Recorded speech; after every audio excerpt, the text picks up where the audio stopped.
Okay, yes, hello, welcome to take 3 of Alex Doesn't Stream Properly. Also known as Dungeons and Derps. Dungeons and Derps. Dungeons and Derps. Yes, indeed. Okay, yes, so, hello, people of Earth. We come to you from faraway lands. Bath, for me, which is quite far away. Anyway. Yes, so, today, as you may see, we are playing Dungeons and Dragons. We have played a session, they know what's going on. And in that session... We've played half a game of each. Yeah, we played half a game. It took 8 hours, which was about 6 hours longer than I expected. And we spent a whole 5 minutes together. Indeed. But the point being, these two have had some adventuring experience with sort of between themselves in the past, even if they did kind of do it in passing. It's been a few weeks since the adventure they've had, and in that time they have sort of come down from the Cragspine Mountains, which is sort of to the north of the area we're in. And on the way, they met Shade Ebonheart, who sort of grudgingly agreed to follow them, do some stuff. The Chlamydia Princess and McFeagle seem to get the impression that it's more of a screw you to the parents more than I want to be helpful, but Shade Ebonheart is with them nonetheless. It's sort of like, you know, it's starting to get into the sort of like late evening as they start walking through the Tamari forest, and they sort of come across a village, and it's sort of part in the trees. There's a small town, and there's a sign sort of crudely written upon it, the village of Aimrill, which is spelled Aemyrill for those who like taking notes. I do! I like notes! It's a small village. You've passed through many of these on the way through. These are the sort of mostly this area of the country is mostly humans and dwarves, and they kind of set up small settlements here and there. This one seems to be set up next to the river, and you sort of get the idea that this forest clearing isn't a natural one. There's sort of like on the river. There's like a water wheel attached to a hut, which seems to be sawing logs up. There's sort of people milling around, doing their own thing. Millers milling. Millers are milling, yes. Okay. Indeed. Is it worth mentioning Sparks do have pets? You Sparks Yes, have pets? we have pets. Oh, Christ. Yes, okay. So, something I knew and had internalised and forgot, but ZaCloud and those watching will not know. Also, hi Demon Pixel. Yep, who cannot help us because he has not seen D&D. Good. He's not seen this campaign before, so he can't give us spoilers. This is a spoiler-free stream. Noodles, who is dungeon mastering for this game, by the way, also wrote this entire thing. So Yes, yeah. Indeed. This is all from the mind of me, which I was concerned about because I thought it would be a weird time, and then Crazyman's pet showed up. So we'll start with Zim McFeagle, the sort of the gnome rogue played by Sparks. Sparks, would you like to... Ranger, yes, I'm sorry. a Lone Ranger. Would you like to describe your pet? It's like a Lone Ranger, but a Gnome Ranger. My pet is such a sweetie. Oh my god, he is called Horace, and he is a woodlouse about the size of a sort of a medium-sized shepherd dog, sheepdog. He eats wood and he likes to frolic and hiss at things. But he's a cutie, really. Yeah. That's that. It's fun, it can climb walls, it eats support beams in pubs, and it's a great time. Crazyman! What was its name again? Horace. Horace, the German shepherd-sized woodlouse. Uh-huh. I basically wanted something armoured and dog-sized, so I chose a woodlouse. And as we're about to find out, enjoy the last moments of your life where that is the weirdest pet in this party as far as you're concerned, as Crazyman describes his pet. There is nothing wrong with Winnie. Winnie is here to help me carry my musical instrument, as I am a bard, but I'm also from the upper class, so I couldn't go with a commoner item, and I've instead gone for a very small and portable grand piano, which is transported on the back of my bear, Winnie Ruth Judd. So, just to shorten all of that information down, Crazyman is playing you're a half-elf bard, I believe, yes? Yeah, the royal half-elf. Well, yeah, you're a member of the nobility. Princess, darling. A member of the nobility. And of course, not wanting to go with a normal weapon, musical instrument like a lyre or a lute or something like that. Far too common. He went with a grand piano. Just a small little portable one. Upon me asking how he planned to transport the grand piano, he went, "Well, I'll just get a bear to tow it." So Princess Chlamydia Princess's familiar is a fully grown adult brown bear who, for some reason, has decided to just go with it. Eventually, I think everyone's worn down around Chlamydia Princess and just realizes that arguing has no point. Demon Pixel asks why Sparks' character, but it's actually Crazyman's, has the word princess twice. Because princess is my title and my surname. Obviously. They come from a long line of princesses, some of which weren't actually princesses Yeah. by title, but were by name. It's a long story, one that, believe me, you do not want to hear. So anyway, you're sort of standing in the, I guess, like just you've happened upon this tiny village. You're kind of walking through. It's, as I say, it's late in the evening. You're sort of looking around, you're looking for maybe a place to stay, or maybe, I don't know, whatever it is you wish to be doing. As you're walking through, you sort of see, you sort of start hearing a commotion, the sort of high-pitched shrills of a woman in distress. Not narwhals in the ocean. No, not narwhals in the ocean. If anything, they'd be in the river, and that would be a time, believe me, but that's thankfully not what their case is. No, it is a sort of a commoner woman, ragged blonde hair, clearly very distraught, tears streaming down her face, covered in mud, kneeling, begging a passing guard patrol. She seems to be shouting something along the lines of, "Please, you have to help me find my son. What do you guys want to do?" I search the ground for... I immediately disregard the woman in distress. For interesting flowers or sticks that look like they could be useful for building things. Okay, cool. Roll a perception check, I guess. For those watching at home, in Dungeons & Dragons, when you want to do things, you have a set list of skills on the character sheet, some of which have bonuses and pluses and minuses. You roll a 20-sided dice, you take the number, add your bonuses, be it a plus or a minus, and you take the final number. What is the final number? I rolled a 10 and I have a perception of 2, so that's 12. Okay, so Sparks has rolled a 12. You sort of look around, and what was it you're looking for, sorry? Pretty flowers or anything stick-like that's useful for building with. Okay, so you're kind of in the foothills of the mountains. It's sort of like, as you look through the gaps in the trees, you can sort of see the Spine Mountains towering up sort of to the side. And as such, not many flowers grow around here, but there are some sort of like hardy perennial flowers, and you sort of you see this sort of there's a nice little purple flowers poking up next to the riverside. Can I also roll a perception? I want to look for something else. What do you want to look for? I pick up the purple flowers and get ready to give them to the lady to make her feel better. After Princess Chlamydia does her stuff. I was going to look around to see if there was any sort of servants that could take care of the peasant for me.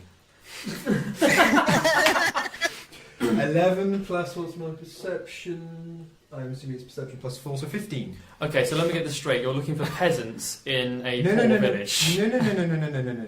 I'm looking for someone who's not a peasant to take care of the peasant for me. Oh, okay. Well, I don't know much about Shade Ebonheart's background, but Zim certainly isn't a member of the peasantry. He comes from a trade caravan who's kind of they've worked their way up. So, In which case, I will poke Zim and go, I think that lady is upset. Perhaps you could talk to her. And I go, I was going to anyway, and I will, but not because you told me to. Oh, you're so kind. Okay, ZaCloud, Shade Ebonheart, do you wish to do anything at this time as well? Yes, he's by the way, my character is a tall young man with shoulder length black hair, stubble, yes, of course, and tired looking silver eyes. And angst just rolls off of him in dark, shadowy waves. He's covered with scars. And I stand next to you, and the darkness washes around me like a lighthouse and doesn't touch me because I'm just so excited by everything. Yes, Zim and Shade are the polar opposites as far as aura are concerned. Is this angst going to manifest into a thing that you do, or are you just going to sort of stand there brooding? He strides forward toward the woman, and he says, let me think for a sec, because my brain is not working today, That's but I cool. have to play someone whose brain arguably sometimes works. You and Zim are moving forward towards this woman who is on her knees pleading to these guards. My son, she's saying, help me find my son. in a high voice like that. I'm not usually a DM that does voices, and we're about to find out over the course of this stream why that is the case. Zim says, "Is your son a flower?" Holding up some of the purple flowers that she found earlier. She's not really used to people listening to her on this sort of front, so she sort of turns around. The tears are sort of streaming down her face. She kind of sniffs them back, and she's like, "What? Can I use a cantrip? Okay. What cantrip? I want to use prestige to clean up her face. Prestidigitation. Yes. Yes. Prestidigitation. I guess you could use prestidigitation to clean her face. I'm pretty marvellous. So much better already.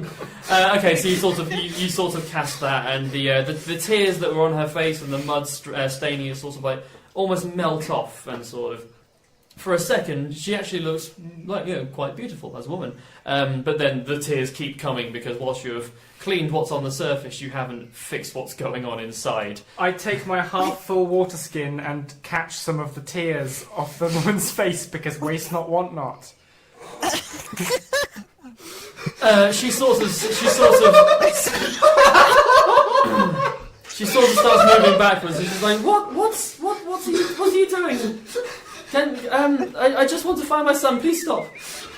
She sort of looks up at Shade Ebenhard. She sort of stands up, but Shade is like a little bit taller than her as well, so she finds him quite imposing. And she's like, "What do you people want?" Can I do another cantrip of friends, which gives me a bonus on charisma checks? Okay. And is comfort like any of those stats? Or could I persuade her or deceive her that everything will be fine? I would say happy with either. I would say if you're trying to convince someone that everything is fine, then it would be a persuasion roll. You can cast friends. ZaCloud, you were going to try and do something before Zim started, touching her and offering her flowers in place of her son. Has that course of action changed now in the interim, or? No, I would like to say something. Okay, yes. Okay. She sort of looks up to you and is just like cowering backwards. I know you can never be as miserable as I am. However, I empathize with you. What does your son look like? And she sort of looks and there's a clear confusion Zim on her holds face. up a flower questioningly. She sort of ignores the gnome. She ignores Zim. Your princess is casting friends at this point. You have cast friends, so you have bonuses on your charisma checks. She sort of looks over to Shade Ebenhard and she goes, he's kind of she sort of holds up a hand. This child's about 5 foot, I would say, and she's like, she has brown hair, brown eyes. He was wearing, and she sort of like scratches her head, and she's clearly trying to pull herself together. She goes, he was wearing I don't know, just like a beige shirt and brown trousers when he left. She sort of like gestures round to the people. She's like, just sort of similar clothes to what we all wear, really. We don't. She sort of tails off and Can I say commoner clothes, basically. Can I say something to just calm her down and relax her? I'm going to regret saying this, but please do. Okay. Am I rolling persuasion for this? Yes, it would be indeed persuasion. Okay, right. So 11 or I'm guessing that's off. Yes, that's off the table. So to roll with advantage, for those of you who don't know, means that you roll 15. 2 20-sided dice and take the higher number, and to roll with disadvantage is the opposite. You roll 2 to take the lowest. Okay. 15 plus 5. Plus 5. So that's a 20. What are you saying? Don't worry, dear. I'm sure he's not dead. She looks up, and whilst what you said was a bit blunt, to say the least. She sort of looks up and the tears kind of stop. And she's like, well, yes, that's kind of the only thing keeping me going, but thank you. Zim stoppers her water skin. It's not that bad after all. As prestidigitation is a cantrip, can I do that to clean up her face again now that she's calmed down, not crying?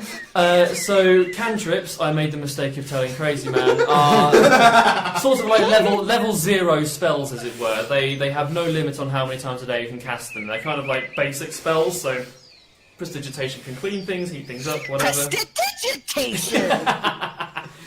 You have mending down there as well, which can fix things, kind of like Oculus Reparo in Harry Potter fixes the glasses, like small things like that. But yes, you cast that, and her face kind of stops having water on it. I guess I don't know why I started the sentence that way, but still, she's like, yes. You people seem to be the adventuring type. She says, looking at you. Well, I have been known to try a few things out. As Princess Chlamydia has started talking, I realise we're probably settling in for quite a long conversation, so I whistle for Horace to come over and just use him as a small seat. Horace sort of scuffles over your Alsatian-sized pillbug, and sort of just like crouches down. You hop onto his back and you sort of just sit there. I feed him a flower. He eats it. He's nice. He sort of purrs. You vibrate a little bit. A massage chair. Yes, it's a portable massage chair. But yeah, so she's like, you people seem like the adventuring type. Perhaps you could help me. Well, I have been traveling the lands quite a bit. I'm a cartographer. I try to map and discover new places to try to find fucks to give. And might I ask, has Shade Owenhart found such a fuck to give yet in all his travels? Not as of yet. Also, I seem to have misspelled the name of this town. Shit. Is Shade because you told us a different spelling than is actually on the map. I copied and pasted it from the document I have, so I shush. The cartographer really cares about this. As is often their wont, it is their profession. She sort of looks to you guys and goes, well, I mean, I don't know if you've documented the forests over there, and she sort of gestures the road heading east. But it's like, he sort of was seen over that way last in that area. Perhaps you could perhaps look for my son, and you could do some of your work. And she sort of gestures, she's sort of gesticulating. She seems a bit desperate. And she's like, I can offer money if that's what you would like. Well, that sounds marvellous, dear. I'm sure we can arrange something. No amount of coin could buy back great the parts skills. of me I have lost over the years. Okay, that is two ends of that scale. And she sort of looks at all of you quizzically and goes, I can offer 2,000 gold pieces to the three of you. It's my life savings. She sort of looks over at Princess. I refuse to say your first name. She sort of looks over at Princess and goes, I understand that it may not be much to someone of your stature. I assume you're still wearing your summer dress that you were wearing the last time I saw her. What time of year is it now? Still winter? Still winter. Still winter. Okay. Princess seems to be convinced it's summer regardless of the snow and the cold. And just general stuff. But I can spam cantrips to keep me warm. Unfortunately, that is the case. But yes, you can all. I think that there's also cantrips. I don't know if you have it or not, but you can create wind. I like to do that with my other characters, so that he always has a dramatic breeze blowing his cape. That's amazing. Oh my god. I was tempted. My character is in the other campaign I'm doing is an analog for papyrus. If I want to try and tuck a flower behind Shade's ear without him noticing, can I do that, or because he's a playable character, can I not?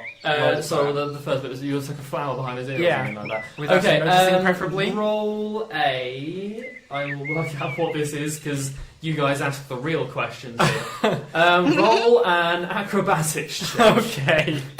You are a lot because short, because Shade is a fully fledged human male, and you are a gnome. 11 plus 2 is 13. Okay, you sort of stand up, and as you do this, Horace kind of stands up with you. Yeah. You get a little bit of height. You kind of jump a little bit. You manage to sort of slot it into one of the folds of Shade's armour, but you don't quite reach the ear. Shade, I think you would have noticed this.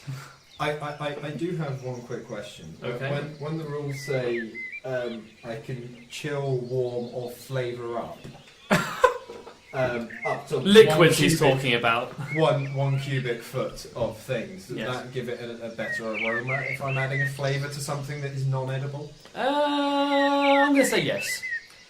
Can I flavour up some of ZaCloud's clothes? to make him more jolly. I'm just worried that she's like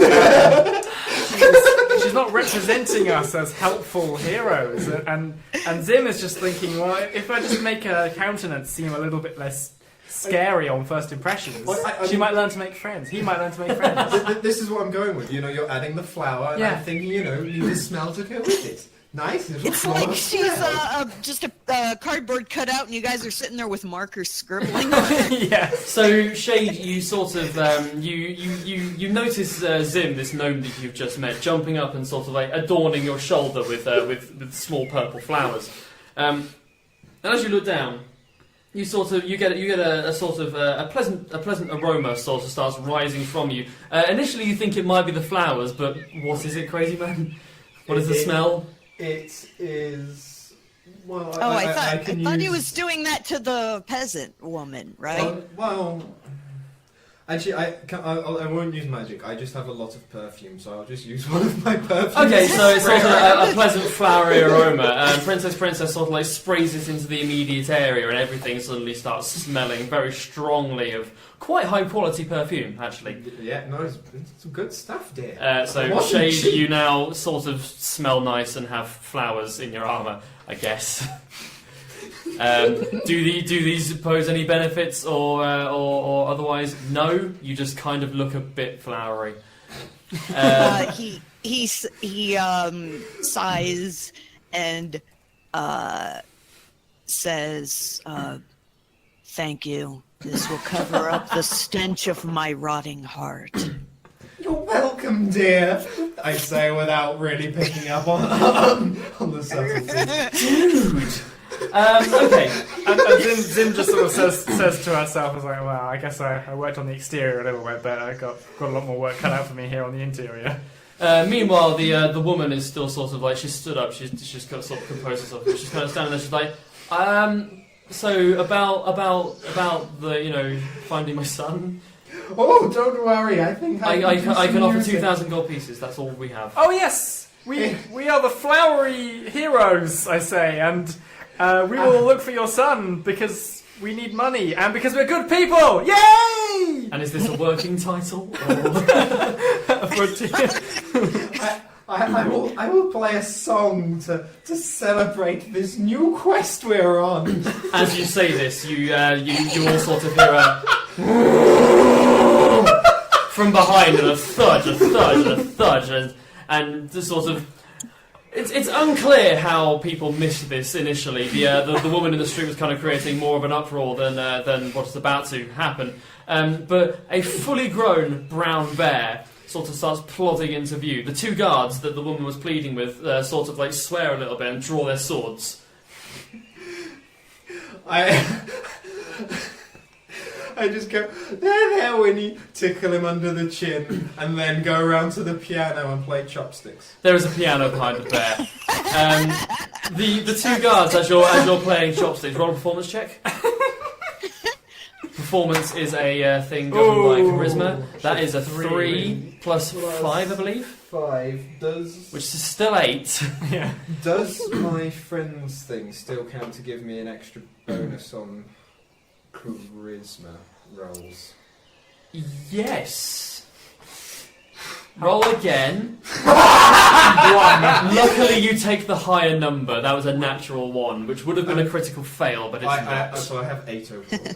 Okay, so you still kind of have whilst the perfume that you sprayed is of a high quality, the bottle it's in is not, and it's sort of leaked out the sides. Your hands are a bit oily and slippery or whatever. So you sit down, you crack your knuckles, you go to play chopsticks, but you can't. My knuckles. You can't really sort of like get a grip, and what might have been chopsticks in a more favourable context now is really not. The guards with their swords drawn kind of look at each other, look back towards the bear. The bear looks at them with a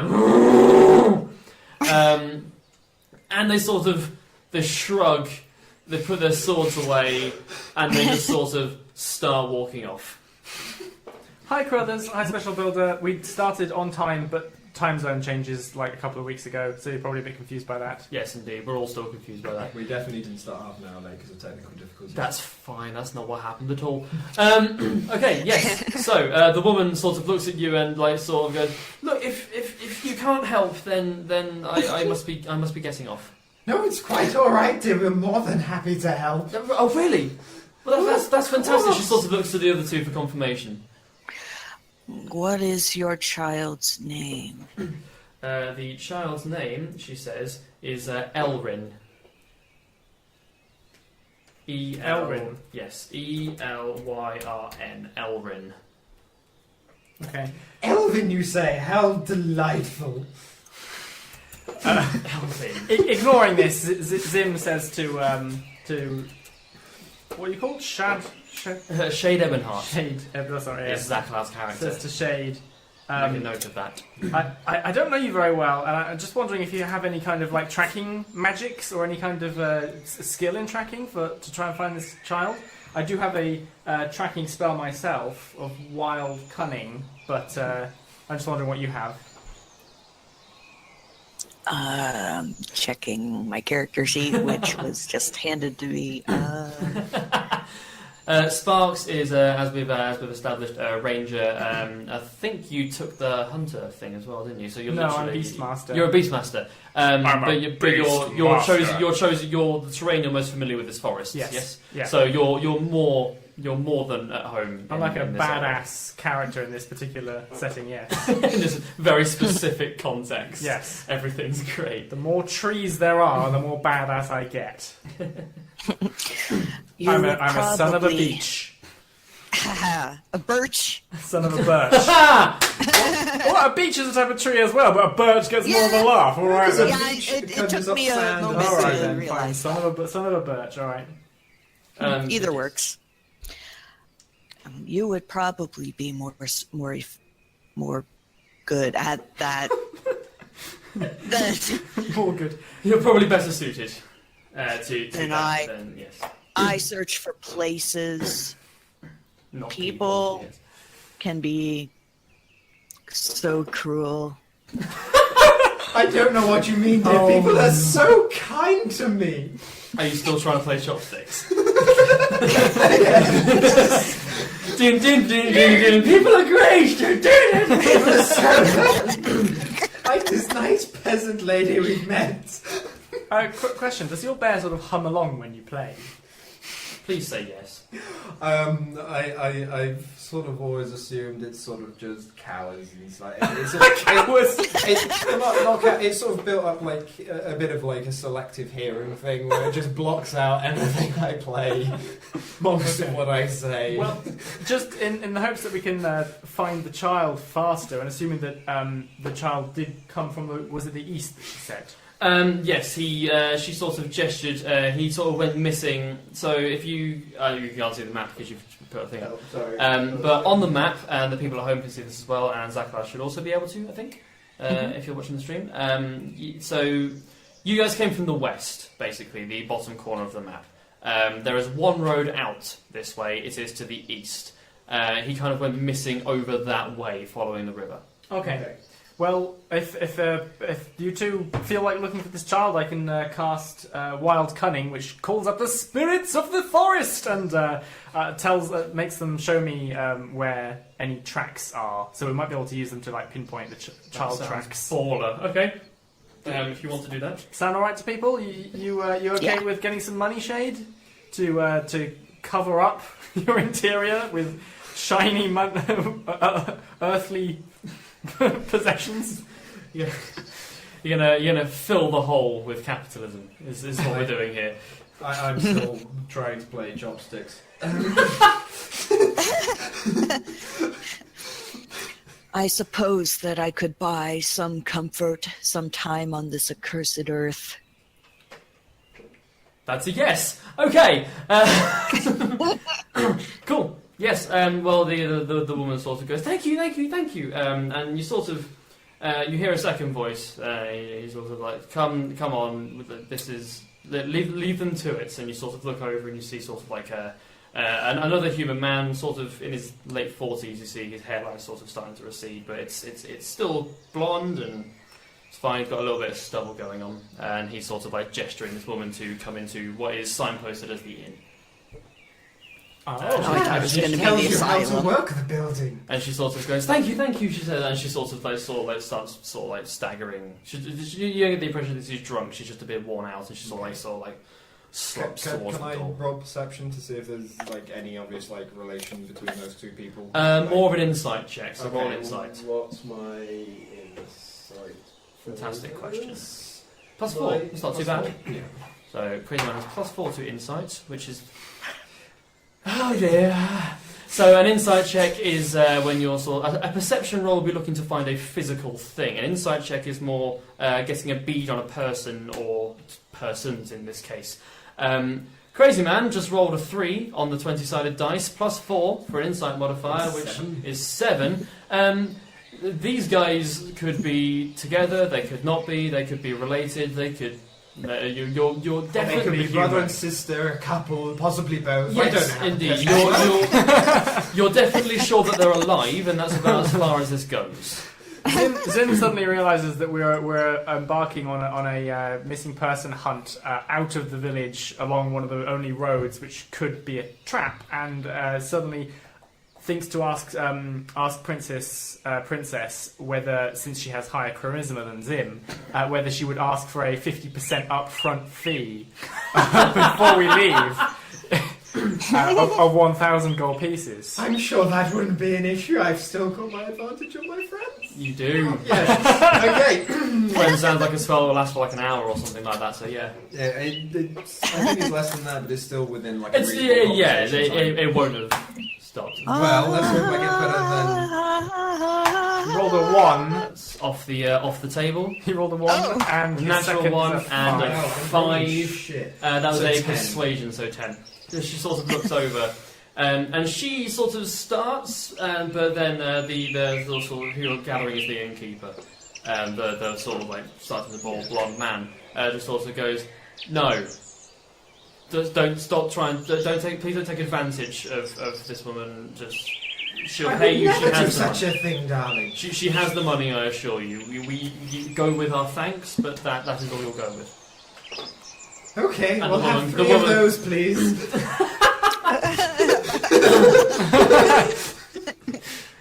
He sort of helps the woman inside, and he goes, "If you have any questions, I'll be happy to answer, but no upfront fees." Special Builder says that they're lost.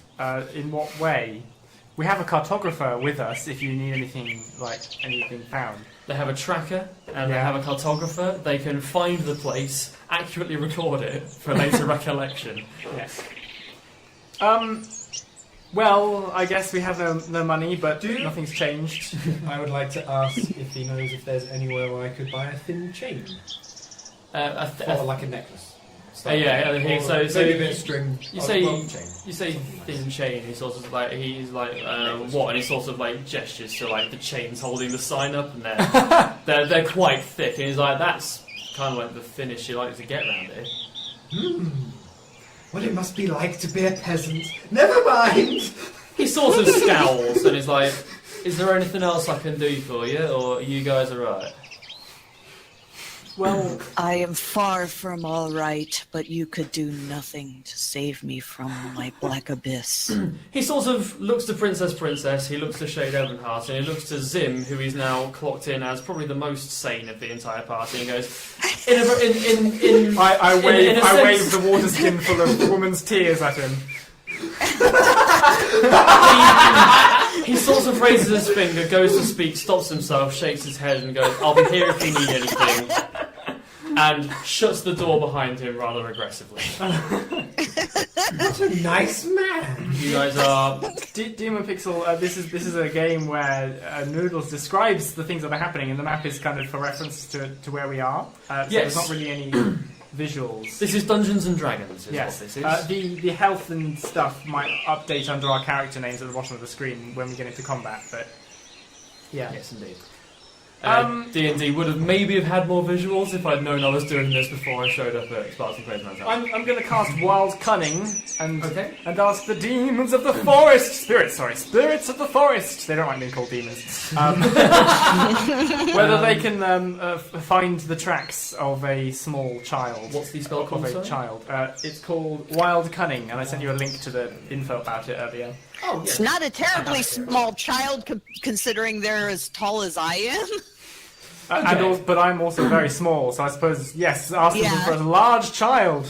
I suppose it depends on how big the spirits are. A relatively large child. Okay, and you're asking for tracking knowledge. Yes. For this specific child. Correct. Okay, so you sort of you can kind of see these sort of ethereal shapes, sort of like they don't really have any heft to them whatsoever. They're kind of like wispy outlines, like a heat haze, sort of start spinning around and sort of like moving through the crowds, through the people, and you kind of hear like whistles, like the wind is picking up, but it's not, and you kind of are imbued with the knowledge of, you sort of lock in on some really faint footprints on the floor, sort of leading out westways. I try and pocket one of the West? footprints. Didn't you say that it was east that they were sent? Yes, eastways, that's what I said the first time round. Yes, no, you're correct, heading east, sorry. I just looked at the map to go west, and it's like, well, we have like 3 trees before we're out of Yes, map. indeed, this is going to be an easy task. I'm always curious about everything, so I try to pocket a footprint to see if I can... Okay, you sort of reach down with your hand and sort of like reach into the mud squelches around you, and you have a muddy hand. I hold my muddy hand up in the direction of Princess and look pleadingly at her. I recall in horror and clean it with the station. The sound of the wind whistling sort of dies down. The heat hazy spirits stop moving, and you get the distinct impression that they're all looking at you disdainfully as they fade into nothing. Okay, Oh, well, no. I remember where... Prestidigitation. Well, I suppose I remember I did see where they were roughly heading, so I assume this is a good sign that that's the direction we need to go, and I suggest that we head that way. Okay, cool. So it's starting to sort of like get... It's not late in the evening. You guys get the idea that before the sun goes down, you could probably do like a sweep of maybe the immediate tree line, certainly, just to see if you can get any clues or something. Alright, Okay. let's go for it. So you sort of walk out, you sort of get to the edge of the town, you go a bit further following the path. There's a sort of like a river, it will be to your left if that map is correct, which I have it on good authority it is. So you have the river to your left of the path, there's sort of like a ditch that goes down. The forest, the canopy sort of like closes back over, and you sort of are in the forest. Can I do a perception for anything? Anything related to Any like some beautiful flowers that I could maybe weave into my hair in the evening? beautiful flowers. I've got some flowers, said Zim, holding up the 3 remaining... I need more than 3 guys. I thought Roll it was a- winter. Is this Australian winter? There are some like hardy flowers that will grow in the winter in sort of like the foothills of mountains, and Also mud. it's a footpath. It's a trade route. So the snow has kind of been melted. It's mushed down, and it falls on occasion. But today it's not snowing. It's kind of late winter. You would get orchids. Probably. At this time of year. In cold weather, you would get beautiful orchids. Okay, roll to see if you can see any beautiful orchids, you florist. You shit rolls today. You sort of so that's a natural 1 for those that can't see. Speaking of people that can't see, Princess sort of looks up, and as she looks up, a fly sort of like bonks her in the eye, and so she just like reaches up, grasps it. Her eye is streaming from being poked very suddenly. You don't see flowers, you can't really see anything, you're too busy grasping your eye and sort of like rubbing it clean. Okay. I mean, I don't have to A rub it fly? clean. I have magic that can clean my eye for me. Well, okay, fair enough. What fell in her eye? Sort of like a bug or something, sort of like hit her in the face and it So hit there's it also nailed her bugs in this winter. straight in the eye. It's one of those hardy winter bugs. It's summer. It's part of the summer day. You expect to see bugs in summer. In this game, there are dragons, there are forest spirits, there is a bear playing a fucking piano and you're questioning this. I can mathematically prove the bear. We can mathematically prove the bear. So on average, a it's small. winter in name only. Wino. It's a very mild winter. We did the maths last night. On average, a small grand piano weighs about 500 pounds, and we found a bear that was lifting something that was approximately 600 pounds. So mathematically, this annoyingly checks out. Okay, Where are we right now? so you are kind of like in sort. You're not too far away from the village. You're sort of in the tree line. The forest has started to become the forest again, as it were. We're at tree number 2,786. I love this character. Give or take a shrub. I love this character already. Okay, yes, so Princess sees nothing in a very literal sense. I try to climb shade and stand on her head to get a good view, and then look around and see if I can spot anything that will give us a clue. Shade, do you allow this? I do say try to climb. He just sighs. Just sort of And resigns to it happening. And he says, as low as my soul is to the nether regions of hell, you may not see much from up there, but you're welcome to try. That's alright, I'm pretty tall for a gnome, I think. I say as I climb up your forearm. Okay, as you're doing, so you start scurrying up and you sort of like grab on bits and you sort of pull hair at one point and Yeah. stand on the shoulders. Special builder, I believe I can see from here, says, sorry, did I hear a bear pulling a piano? Yes. Playing a piano. It's not very time stealthy, to it's hard not expect. to hear the bear pulling the piano. Yes, so Crazyman, for people watching this in one go, I'll try not to say this that often, but Crazyman is playing a bard. Bards normally have small, sensible instruments. Which is why I went for the small, portable, £500 grand piano. Pretty much. And in working out how to carry this, he decided that he was going to have a fully grown adult brown bear carrying it, and that is how we got the piano bear. It's slightly more sensible than his original suggestion for how to transport the piano. A mere 10,000 butterflies. Yeah. Which, contrary to the rest of the insect life, I say would die in the winter. Sparks, roll a perception check, please. Okay, I'm looking so hard right now. I'm looking with all my 18. Good lord! Plus a perception of. So that is an 18 plus. My perception Is there somewhere? is unable to be found. 404. 404 perception. Not bad. I'd like to use my perception. I'm not using mine. Plus 2, so 20. 20, okay, not a natural 20, but a 20 nonetheless. A 20 on a 20-sided dice is the highest number. You don't have to be a genius to work that one out. But if you roll a 20 naturally, then it is a critical success, and a 1 is a critical fail. But this is an 18 with modifiers. You sort of look around. What are you looking for specifically? Just are you actually doing the quest on like Say children. Any children or scraps of recently torn cloth or broken branches or plants with snapped stems that could indicate somebody had passed this way, or any pretty flowers or sticks on the floor which could be used to build something. You sort of look around, and being a ranger of the forest, you more than anybody, as Shay quite rightly said, are far better suited to this task than any of your party members. And whilst the other guys are whilst Shade is brooding and Princess is flailing about, you're looking around with a keen eye, and you sort of see, so you've got the river on your left. To the right, kind of, you see bits of shrubbery that have been literally smashed. Like To a normal onlooker, they might just be like, "Oh, that shrub's a bit weird," but you know that an animal would have done that going through. An animal? Yes, an animal of some description. And humans count as an animal, I guess. No, but it is it's rather large. It's a large animal Yes. has come this way. As Was this the route we took on the way here? Was Yes. that you, Winnie? he says, shaking head. So I can tell which way it's going, obviously, because of the direction that the trigger's been. Yes, it's going away from the path. away from the village. Further into the forest. Okay.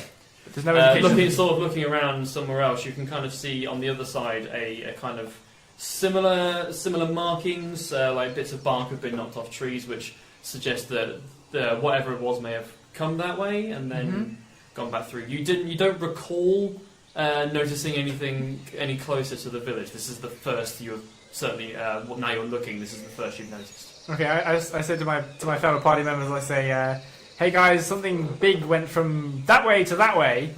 I jump off Shade and go over and lick one of the broken stems of the bush and go, Yep, definitely big. It tastes big. Yes. This is important in gnome culture. And smells long. Yes. What do you guys think we should do about this? Do you think it's relevant to the child at all? Purple? Don't be ridiculous. You can't tell by that by licking them. I would have to eat it. Well, if we keep going that way, eventually we'll reach a clearing with this forest's name and a north, south, east, west indicator. That sounds marvelous. Let's do that. Okay, so what are you guys doing specifically? I've just informed the rest of the party what I know, and I'm wondering whether they have any thoughts on what we should do. Okay, cool. Well, this is the information you guys have. I'm sort of assuming that decisions like this are sort of the job of the peasantry, so I'm just going to defer to the two of you. Shade, are you doing anything at this time? Are you just providing a platform for Zim to be Zim? I've jumped off him now. Okay, cool, yes. So he's free to do what he wants now, in my opinion. Well, this may be a mere dead end. However, so much of life is. Oh god, you're making me feel better about the 2008 to 2010 period of my life. Yes. So yeah, that is the information you have.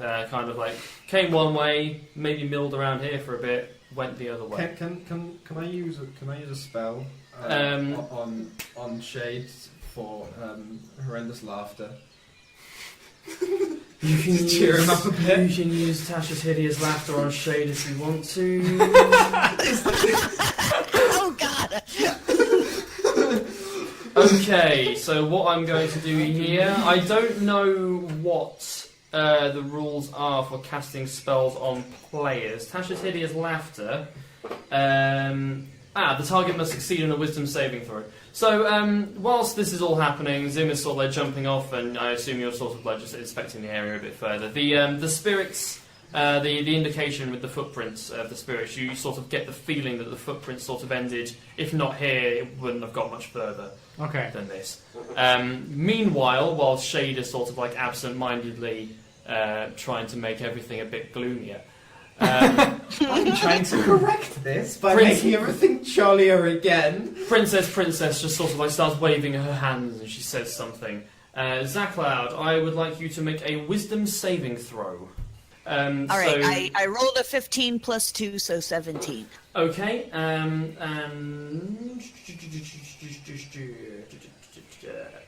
what is your spell casting, spell save DC thing, I guess?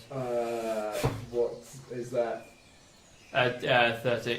Yes, so Shade sort of feels for a second something that may once have felt like elation. However, it's been so long and it's been so far oppressed that as soon as it happens, so soon is it gone. Oh dear, this is worse than I thought. Zim, who was only told by the Dungeon Master quite recently about the tracks still being visible to him, is sort of stood at the point where the beast crossed the path, and sort of going, so this beast crossed across the path here and went from one side of the path to the other, quite large, kind of crashing through things as it went. And the child's footprints stopped at that point on the path. So that must mean... Oh my god, guys! I think in my expert and swift knowledge of the forest that perhaps this large creature may have carried off the child in that direction. As you are shouting this, you sort of you reach this conclusion, and as rightly, you are a happy little gnome, and you're like, guys, this is me. I've discovered this. And as you sort of hear this, you hear a rustling in the tree line, coming from the direction where the area. I can't tell off exactly to the where. right. Off to the right. Okay. So, and as this happens, the rustling sort of starts to get closer. The child hit a large growth spurt and special build-up. Oh my god, what if it's a werewolf? Noodles is making a sort of might be, might not be face, which leaves me none the wiser. Well, I don't know. It could be anything. I honestly thought you were going to say that the child saw a large animal coming, so they sprouted wings and flew away. Oh, that would have been so much better. Said special Magic steroids, yeah. Yes. Okay. So yeah, as this happens, the sort of a man sort of approaches from the tree, and I was like, "Why are you shouting? You're scaring away all the prey." I said, "Oops." Yeah. And offer him a flower. Damn right, oops, he says, and he sort of looks down to you and sort of picks up the flower and sort of hands it back to you. Like, what are you three doing out here? He looks specifically towards Princess in a summer. We're looking for children! You see sort of, Let me explain through song! he sees that, he clocks onto the bear and pulls his sword out. Can I try and explain things through song? Very quickly. Okay, I'm going to roll a performance. You sort of dash faster than a noble has ever moved. So a brisk walk. And you sort of slide round, sit on the piano and go, I shall explain through song. That's my impression of... Oh, that's better. 17 plus 5. Hey, 23. 23, that is. 22. No, 22, yeah. 22. It doesn't matter. That's right. You sit down, and as this man, sort of wearing a green hooded robe, so you can't really see his face, he's got a brown beard, you can see that. He's wearing sort of like leather, he's got a bow and arrow, blah blah blah. Clearly a hunter, basically. As he moves forward, you start playing something. What are you playing? What would be appropriate for... Are you doing chopsticks again? No. I like the idea that all you can play is chopsticks. No. Hang on.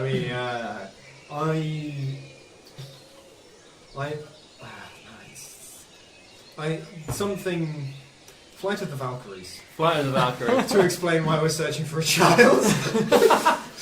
Okay, so you sit down, and being a man who, whilst clearly, Exquisite taste. yeah, you sort of you get the impression in the manner that he sort of stops very suddenly and sort of like less guarded, sort of holds his sword down to his side. He sort of like stands there, and you get the impression, all three of you, that he's never really heard music such as this before. Certainly not played on such a fantastic instrument. Looking for children. He's only got one of those. You explain it marginally better than that through song, although that is the chorus. And he's this sort of plays out for a bit.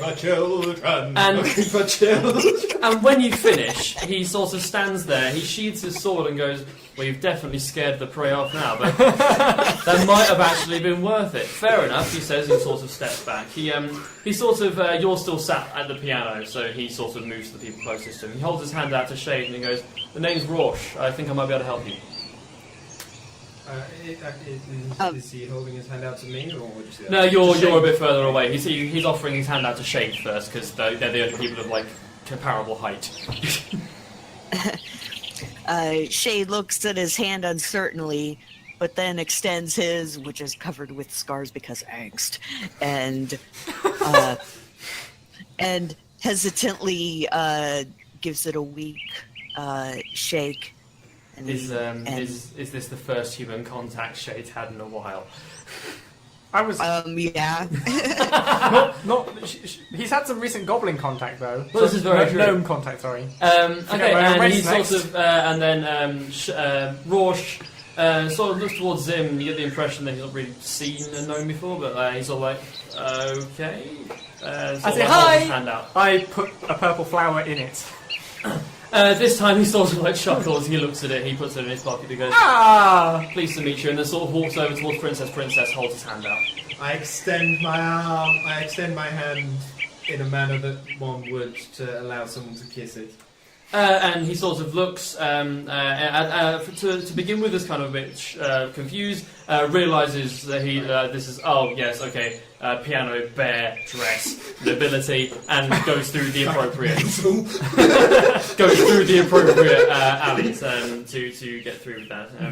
But yes, it's like, yes, my name's Rorsch. I think I might be able to help you. What's your names? What should I refer to you as? I am Princess Chlamydia Princess. Okay, why Princess twice? One is clearly a title, the other is clearly a name. Well, yes, of course, he says. Looks towards Zim. And I'm Zim! And looks towards Shade. Shade Ebonheart. I- Although I do not know why you deign to shake the hand of filth. He sort of looks at his own hands and sort of like takes his gloves off. And he's like, I mean, these gloves are pretty filthy, so he puts them back on. He's like, anyway, yes. Having realised the gloves are filthy, I quickly clean my hands.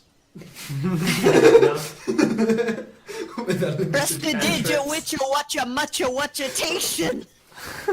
He's there. He's like, so you're looking for this missing child. Why? Did he introduce himself? Was I listening to that? Or You may not have been listening, but his name is Rorsch. Oh, okay. Yes. Rorsch. It's the sound that the bear occasionally makes when it huffs. Yes, indeed. Upon hearing the name a third time, the bear goes, Rorsch! And Rorsch kind of looks at it in surprise and goes, yes. See, the bear remembers Princess Chlamydia. He's like, he's like, well, I mean, you're going to want to go deeper into the forest. He sort of like gestures to his backpack. He's like, I have supplies to sort of like set up a camp. We could continue looking if you wanted to.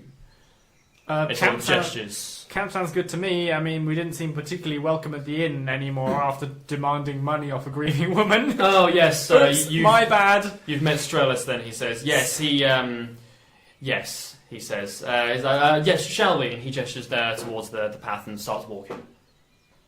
Mm-hmm. I assume you're all following. Yes. Yeah. I Okay. follow. So, Shade you sort of follows. walk deeper into the forest, and he goes, so why remind me why you're looking for this missing child? The song was so good that I sort of was taking bits in, but mostly in awe. He says, In looking fairness, towards half of it Princess. was in Celestial. I say out of the kindness of our purses. Fair enough, he says. I don't know if you have any leads thus far, but I sort of saw something over here while I was hunting, and he sort of immediately takes a detour. Sort of, you notice similar sort of like big open breaks in branches and stuff like that. There's bits of fur, tufts, whatever, and then he sort of points and he's like, that, and he points to this big tree and bits of bark have been ripped off. There's claw marks in it that are too big to be from a normal animal. They're large enough to be maybe from a bear, but Rorsch sort of looks around and goes, this is the only bear I've seen around here, so unless you guys have been through here before... we got to the city somehow, but I don't know where we came from. Shade? Wow, judging by those marks, that beast is almost half as big as the one that tears up my soul. Rorsch sort of looks at you half dejectedly, half almost feeling sorry for you, and sort of looks back. Again, for the second time today, he seems to address Zim as the leader of the party. Through no other reason than he's got a bead on your personalities now. Can I change scarves? You certainly can. I change my scarves. So most adventurers will go out into a place like this with leather armor, swords, arrows, weaponry, blah blah blah. perhaps a shield even. The closest thing to a shield princess has is 3 silk scarves, I believe. 2 silk scarves, one of which was used for bondage at one point. No, a blindfold. A blindfold is not bondage. I take your word for it, princess. So yeah, she's wearing a summer dress and a silk scarf now, which is can I make a different one. Can I make a perception check to sort of see how old this guy is? Oh yeah, certainly. So yes. like, I'll let you have that information. He's Okay. kind of I have it written down here somewhere. He's like sort of late 30s, maybe early 40s at an absolute push. He's taken his hood down now. He's still got all of his hair. There's no grey in there, but his face looks tired. So it's making it kind of hard to work out. But late 30s, you estimate. Okay. No, that's fine. But yes, he goes that, and he points, and there's claw marks, and upon closer inspection, there's some dried blood around the edges. I lick the blood to see if I can tell whether it's human or animal. Wait, hang on. I can up the flavour. I don't know if to give you a better idea. I don't know if the people at home heard that sigh, but oh boy. I thought it was a car going by. Apparently the Falcon 9 is launching live. Why am I reading this out loud? Everyone's going to go now. Why are we playing D&D? Oh, The Falcon maybe that's 9's what that launching. sigh was. It was the Oh, sigh no, of a launching yeah. rocket. We can hear it from here. Yes, no, that was me sighing. It just was as loud as the Falcon 9 launch. I don't even. I guess it's a nature check. Yeah, I'm Can not I going to use- swallow it. I'm just tasting it, and then I'll like wash it out with my Can I- tears and water. Can I use my powers of upping the flavour to make it more obvious of what the flavours are? Oh, like you're basically adding basically monosodium giving him glutamate to the giving him- blood. Prestidigitation doesn't enhance flavours. I think you can flavour something. Prestidigitation I'll as be a right cantrip. back. Okay, fair enough. No, you're Yeah. right. So if you want to, you can fuck with him. He's off, shades off to angst behind a tree. ZaCloud realizes that she was supposed to be piloting the Falcon 9. No, okay, I'll leave it. Yes. Okay. Yeah. So roll a nature check, I guess.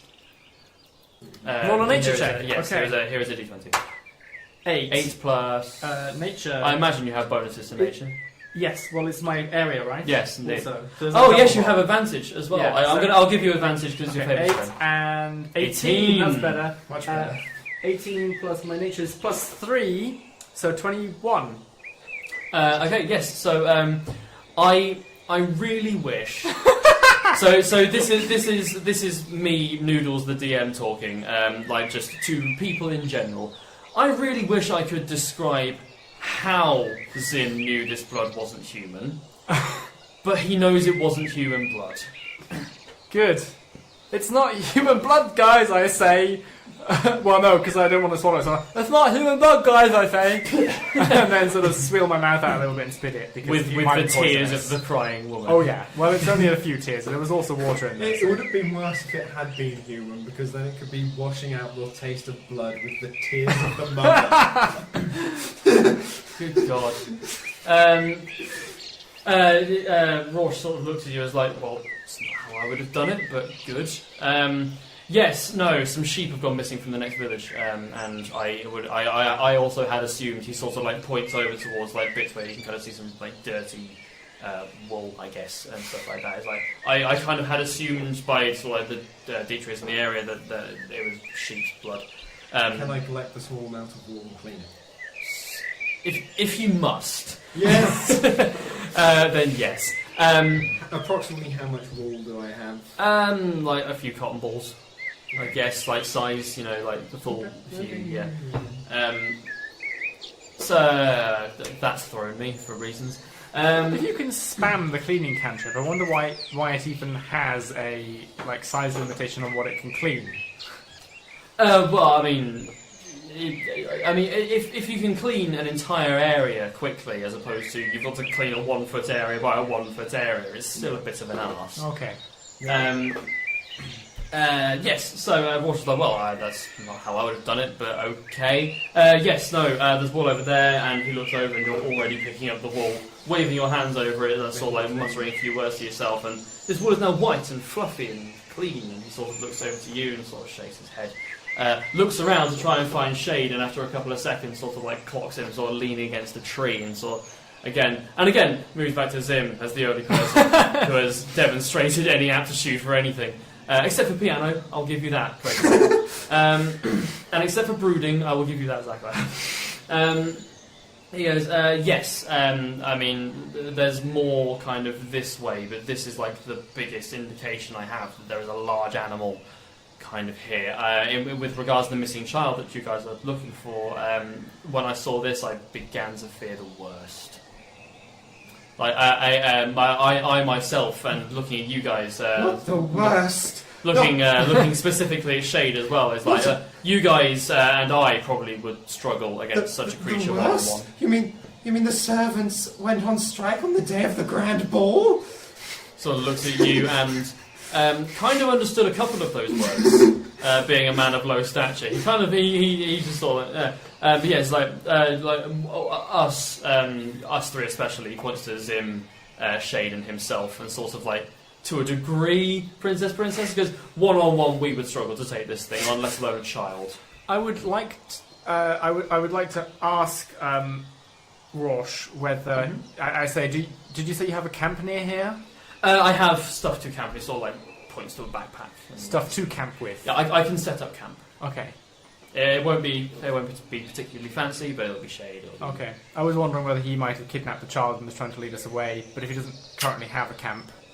No, he certainly, so far as you know, he doesn't, and the stuff on his back kind of suggests that is correct. I hear Shade stirring out of whatever dreamscape he was wallowing in.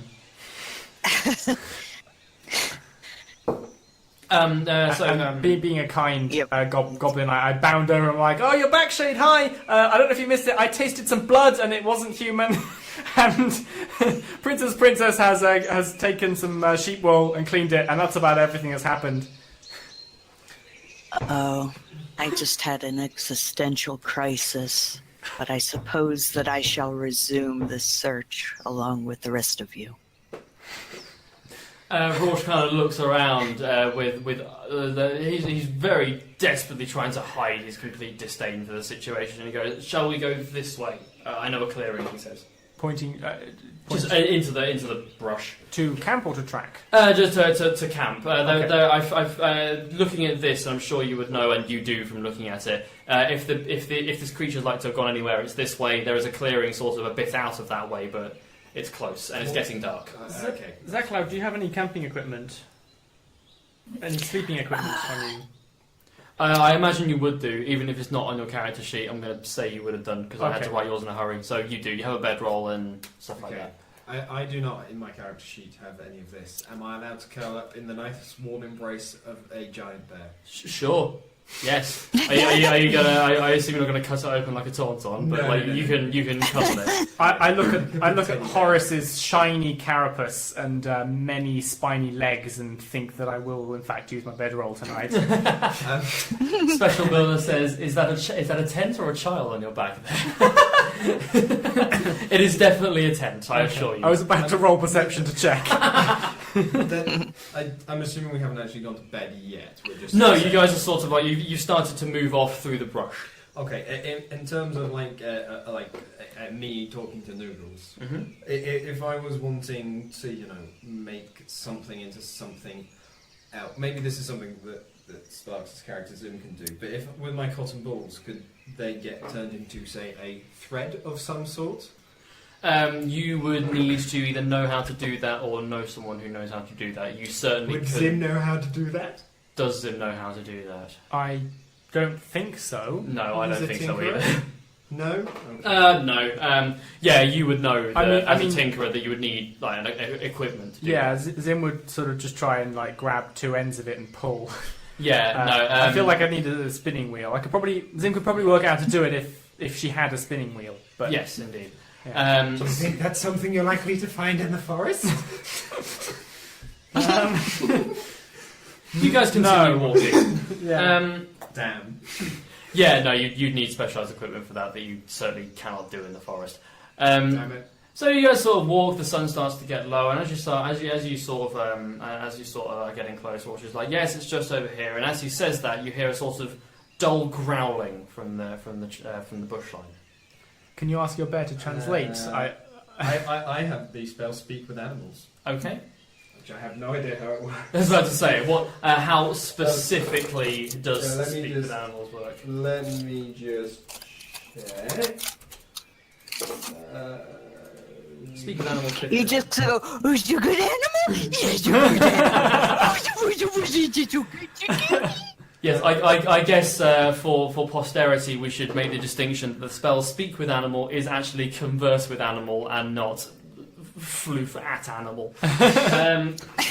Okay, you gain the ability to comprehend and verbally communicate with beasts for the duration. The knowledge and awareness of many beasts is limited by their intelligence, but at minimum, beasts can give you information about nearby locations. So basically, you can converse with an animal limited by the intelligence of said animal. We hear. Can you do that before he sees what the animal is? You sort of like hear a growling coming from sort of like over there-ish, over to your right. Mm-hmm. Okay. If it's a canine, you'll probably get such useful information as dog. Yes, dog. indeed. Squirrel! You sort of roughly hear where it's coming from, so you can sort of like cast it in that general direction if you'd like. Do you have to roll for that? No, you don't, do you? Oh, you cast it on yourself. Yep. Yes, okay, so you cast it on yourself and you just kind of speak out, as it were. Hello, dear. I hear you growling. So everyone else kind of hears a coming from the tree line, but so ZaCloud was right in the sense that if it was a dog, a domesticated, well-trained dog, it would be, I'm a dog. Is there a dog over there? There's a squirrel over there. That's not a dog, but I like it. Whereas this one is kind of like, trespassing. Must move. We're trespassing or you're trespassing? We're trespassing.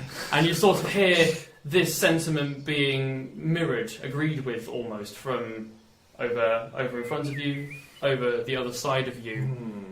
You hear 5 voices in union just go, Trespass. I look at Rosh, who should know the local wildlife, quizzically. he looks back to you and goes, wolves, and draws his sword. Well, I'm assuming I'm the only one who actually hears that response. Yes, but they all hear growling, and Rorsch and the two rangers look at each other and go, wolves, and he sort of looks over to Shade. Can I say... I'm not quite sure what trespassing means. But they seem to be saying it a lot. So Rorsch looks at Zim and is like, wolves? And you agree, you know this is definitely wolves. He looks towards Shade and he's like, wolf, prepare yourself.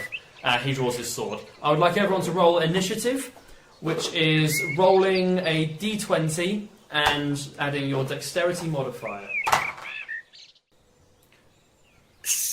5. 5, okay. Yeah, I have a -1, so... Oh god, yes, that's true. Okay, so... So 25 and 6. ZaCloud, not ZaCloud, you're not ZaCloud, you're Crazyman. How dare you, darling? Princess I'm not Princess. brooding. Got 6, was that? Yes, yeah. That's a 6, okay, and now I need to do some rolls. They seem considerably higher than 6. They are a little bit higher than 6, yes. Okay, so... I have a suggestion. I don't know how long it would take because wolves are a little bit bigger than a 3-foot cubed or whatever it was. Yes. If you cleaned a wolf entirely of smell, Fuck's sake. or made it smell like a human, because wolves rely very heavily on smell and scent for like communication and like pheromones and stuff. What do you think other wolves would do? Well, I mean, have you guys seen the original Predator, where Schwarzenegger fills the heat vision by covering himself in mud? I imagine it would be a similar thing. When you just can't smell the wolf anymore. Yeah, it's like Wolves have heat vision. you were here. Today I learn. You were here. Now you are not. In fact, yeah, if we cleared all the smell from us. I mean, I could make them laugh hysterically. Turn them into laughing hyenas. You may be able to make them laugh hysterically. However, one of them is about to attack once I've got this last number in. Okay, so you get the feeling that they're circling. You guys can hear sort of like a dull and sort of a rustling as it goes round. You, Crazy Man, can still understand. They're still chanting trespassers. Must just like leave, get out, whatever. And as this happens, one of them sort of springs out and goes for Zim, who they've sort of locked on as the smallest, the easiest, I guess. What is your armour class, Zim? 15. Okay, that is going to miss. So, sort of in the excitement... Can I pat it gently as it goes by? I wouldn't. Does that count as an action? In the excitement, the wolf kind of like jumps straight past you, sort of like gnashing its jaw, but sort of like jumps, skids, turns round, growls at you. While this is happening, while you guys are all watching this one, a second wolf jumps out and attacks Princess. What's your armour class?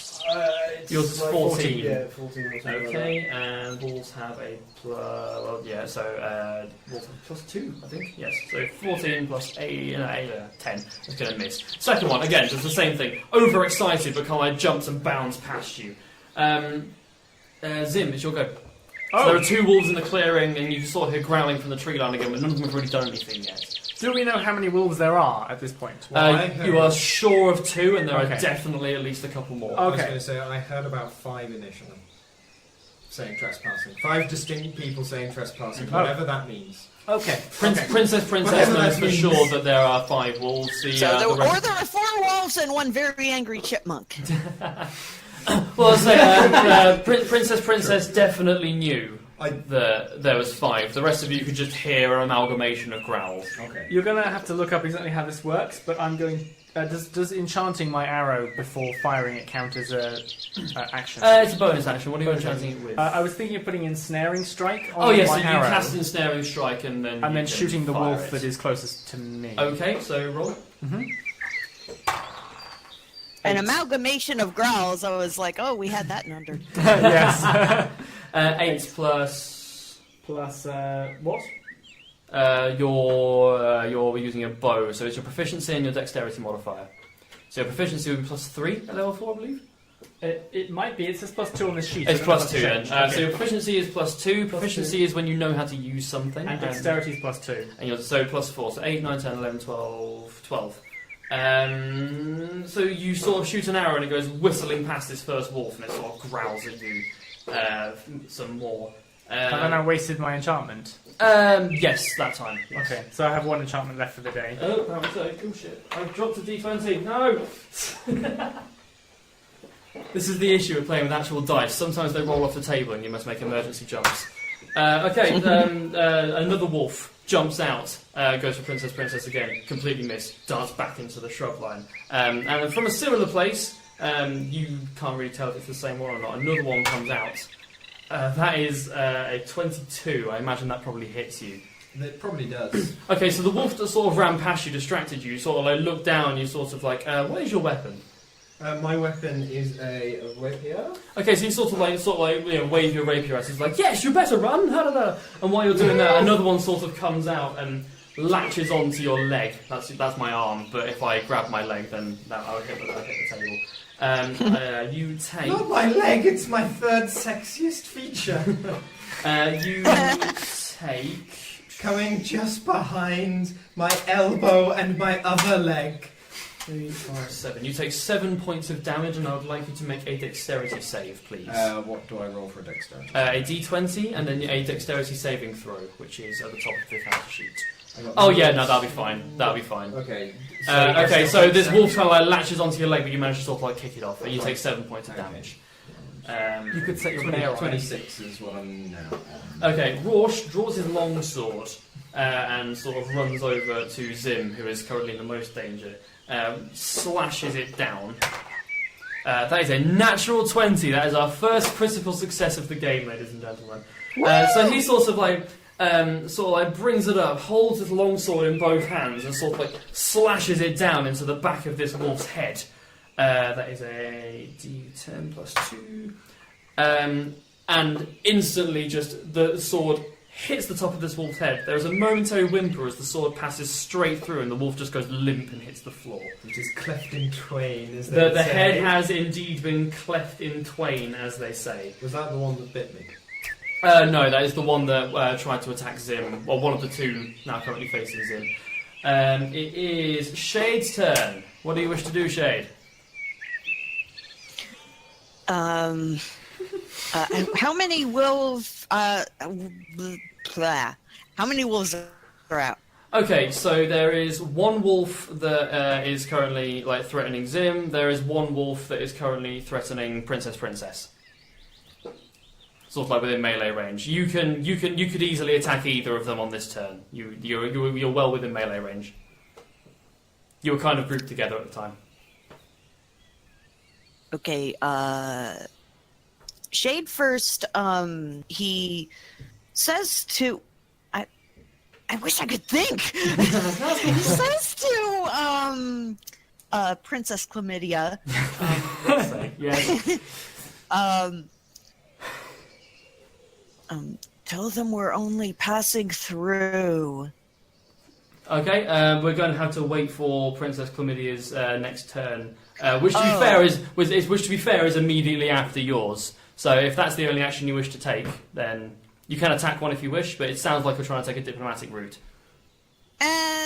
Well, it's a little late now that one got cleft in twain. So that would have been nice to begin with, but it seems we're past that. Yeah, actually, yeah. Instead, can I take that back? Yeah, certainly. That never happened. Okay. Shade thought about it.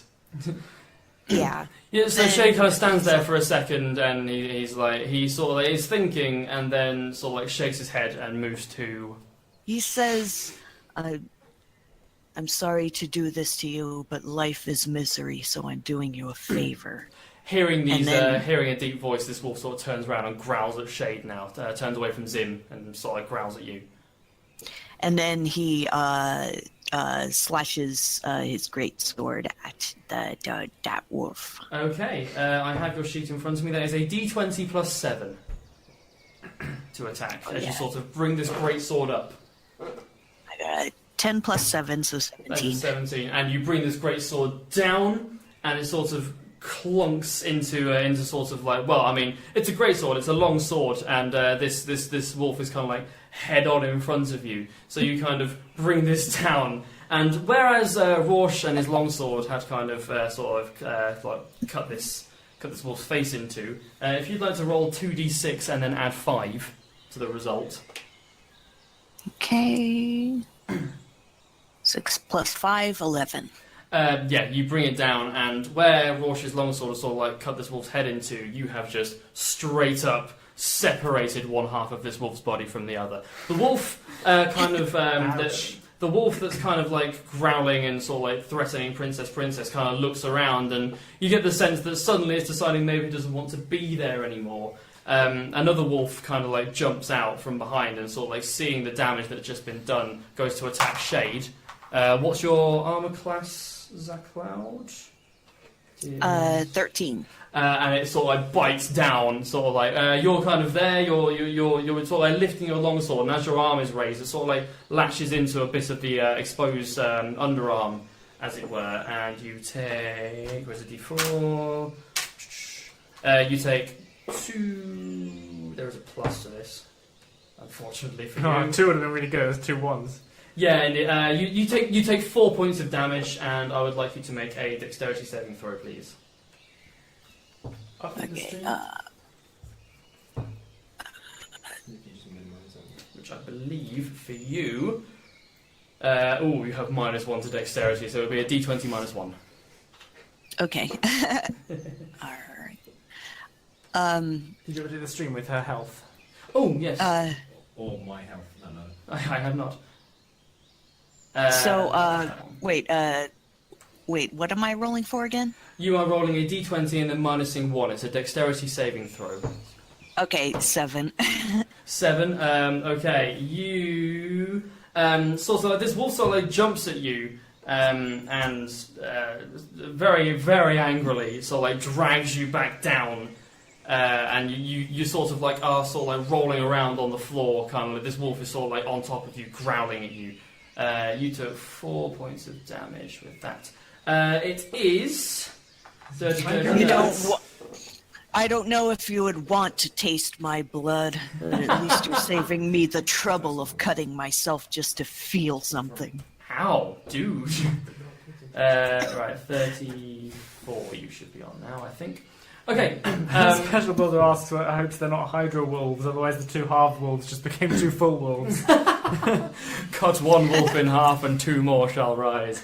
Yes, no, it's not like that. However, there is 1 wolf still very much interested in getting a piece of Princess. That is literally last. that is an 18. Yes, your AC is 14. I see from here, so that hits you. Roll a dexterity saving throw, please. 17 plus 4, which is 21. Okay, so again, you sort of managed to shake this wolf off, but it got a good bite on you. You take 10 points of damage. Ow! Christ, okay, 16. Down to 16. Princess is starting to look really kind of like not up for it Is this how the other half live? It is nightmarish. at the moment. Zim, it's your turn. Wow. What's it Zim's turn? I wish I still had my health potion. When do I go? Because Because I've not had a go and Zim's already gone round. Yes, sorry. I think I said it was your turn, and then when it was And then just and attacked then me. not. Okay, Princess sort of was in a daze initially, but this wolf bite has Right. really kind of pulled her out of it. Would you like to attack this wolf? Can I do... Or do anything, in fact. This is D&D. This is what I may need your advice on this because you know how the rules work slightly better. Okay. With something like Phantasmal Force, Yes. can I trick one of the wolves into thinking that another one of the wolves is a greater threat than any of us? Phantasmal Force is a 5-foot cube, yes? Something like that. I heard it up. It's So, 10-foot cube. 10-foot cube. Okay, yes. So you could in this scenario. What are you trying to do? Sorry, like I'm raise a basically target? trying to get the wolves to fight one another. Okay. So roll it's a wisdom save on the wolves part. No, intelligence save against your spell save DC, which is, if you would scroll down on your screen for me, please. So saves 13. Okay, so we're rolling an intelligence, which is good because these wolves are thick as shit. Yes, no, it's an instant failure. So what would you like to do within this 10-foot cube, which is perfectly within the bounds of what's going on, I would say? Okay, I want it so... Is this attacking a single target, or is this just a... So I'm assuming it is a single target, so I'm assuming it's the wolf that just attacked you that is kind of like locked in with you. I would like that wolf to basically just see me and the others as trees, or something very banal like that, and see his friend wolf as some sort of thing that wolves would... Maybe a sheep. Okay. So this wolf kind of like snarls at you, Horse. and his eyes sort of glaze over, and the snarl sort of... So it starts making noises that suggest that this animal may be reconsidering a few things. It's sort of like its eyes dart around, and it sort of locks in. It looks around, and then suddenly it sort of sees something in the hedges, locks on, and starts growling at that instead.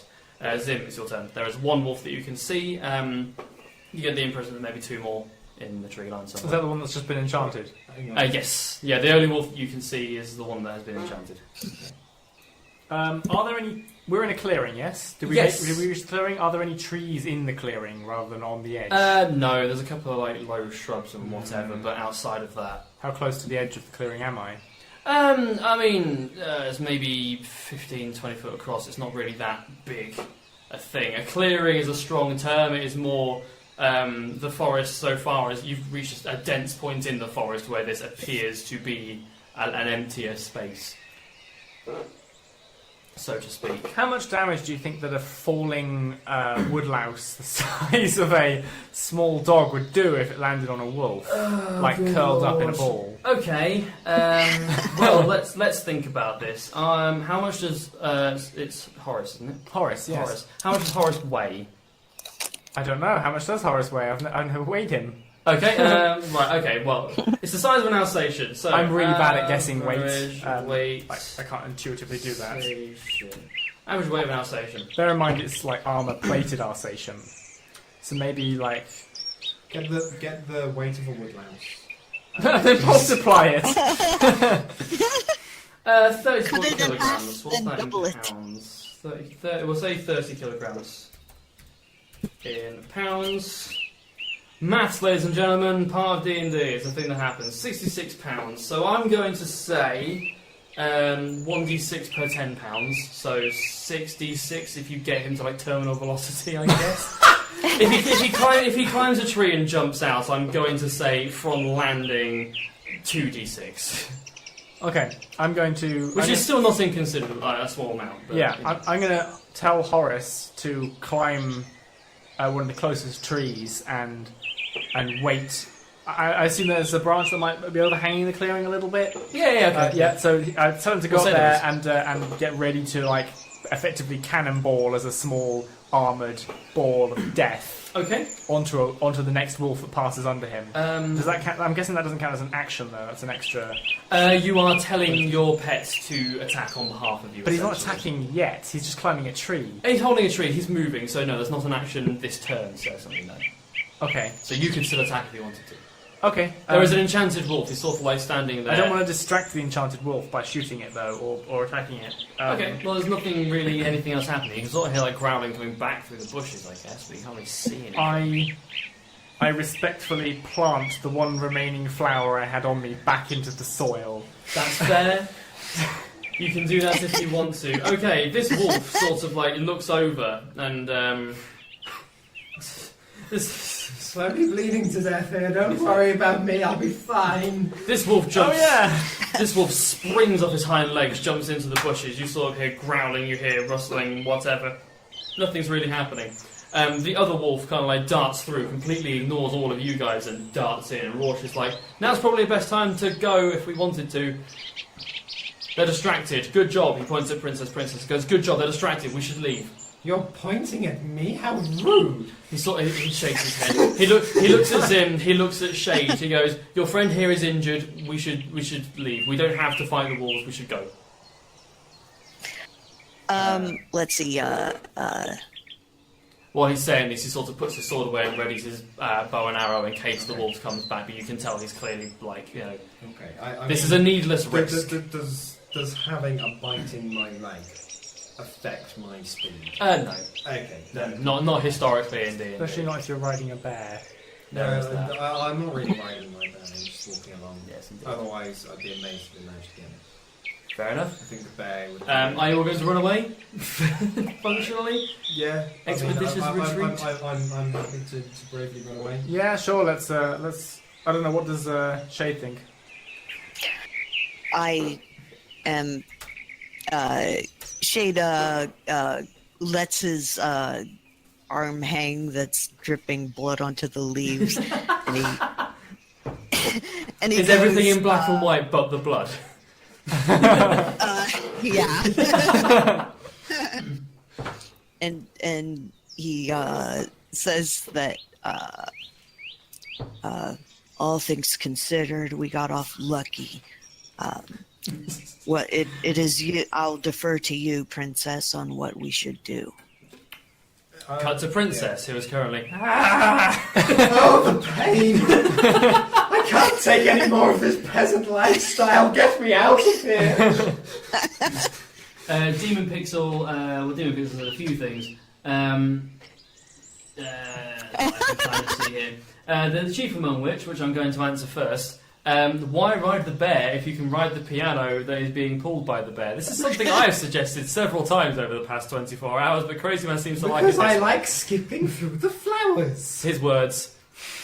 And what did I miss? There were wolves, they were forts. Everyone came out of it pretty well, except for Crazyman, who really didn't come out of it that well at all. I didn't take any damage at all. Okay, you're good at this. Am I right in thinking that we're now leaving basically 3 wolves, one fighting the other 2? Yes, functionally. Okay. Then let's them deal with their issues of trespassing. Sounds good, Roche says. He cuts you off and is like, well, we should go. He sort of points towards a further away. He sort of gestures to follow and sort of darts further into the tree line. Zim is hyped up on adrenaline and screams "retreat" under his breath because he's not stupid. And So it comes out as sort of a hoarse whisper.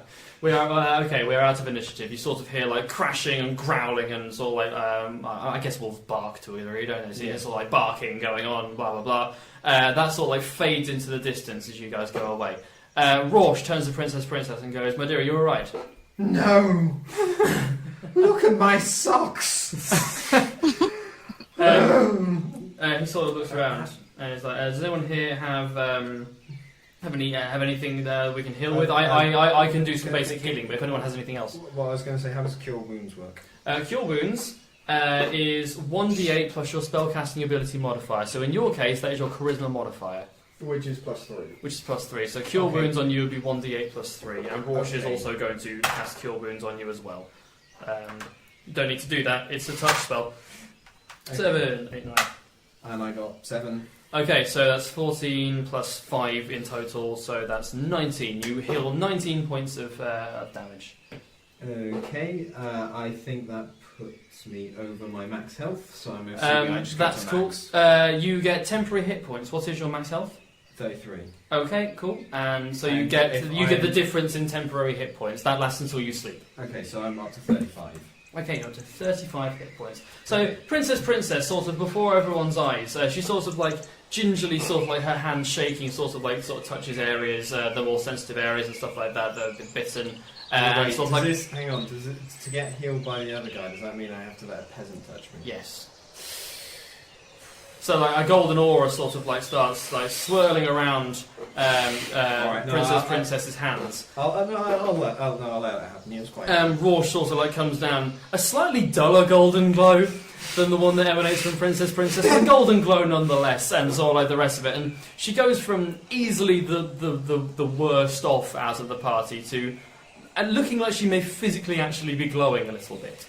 With my newfound happiness and excitement, can I use a cantrip to cast mending on my socks? Yes, if you must.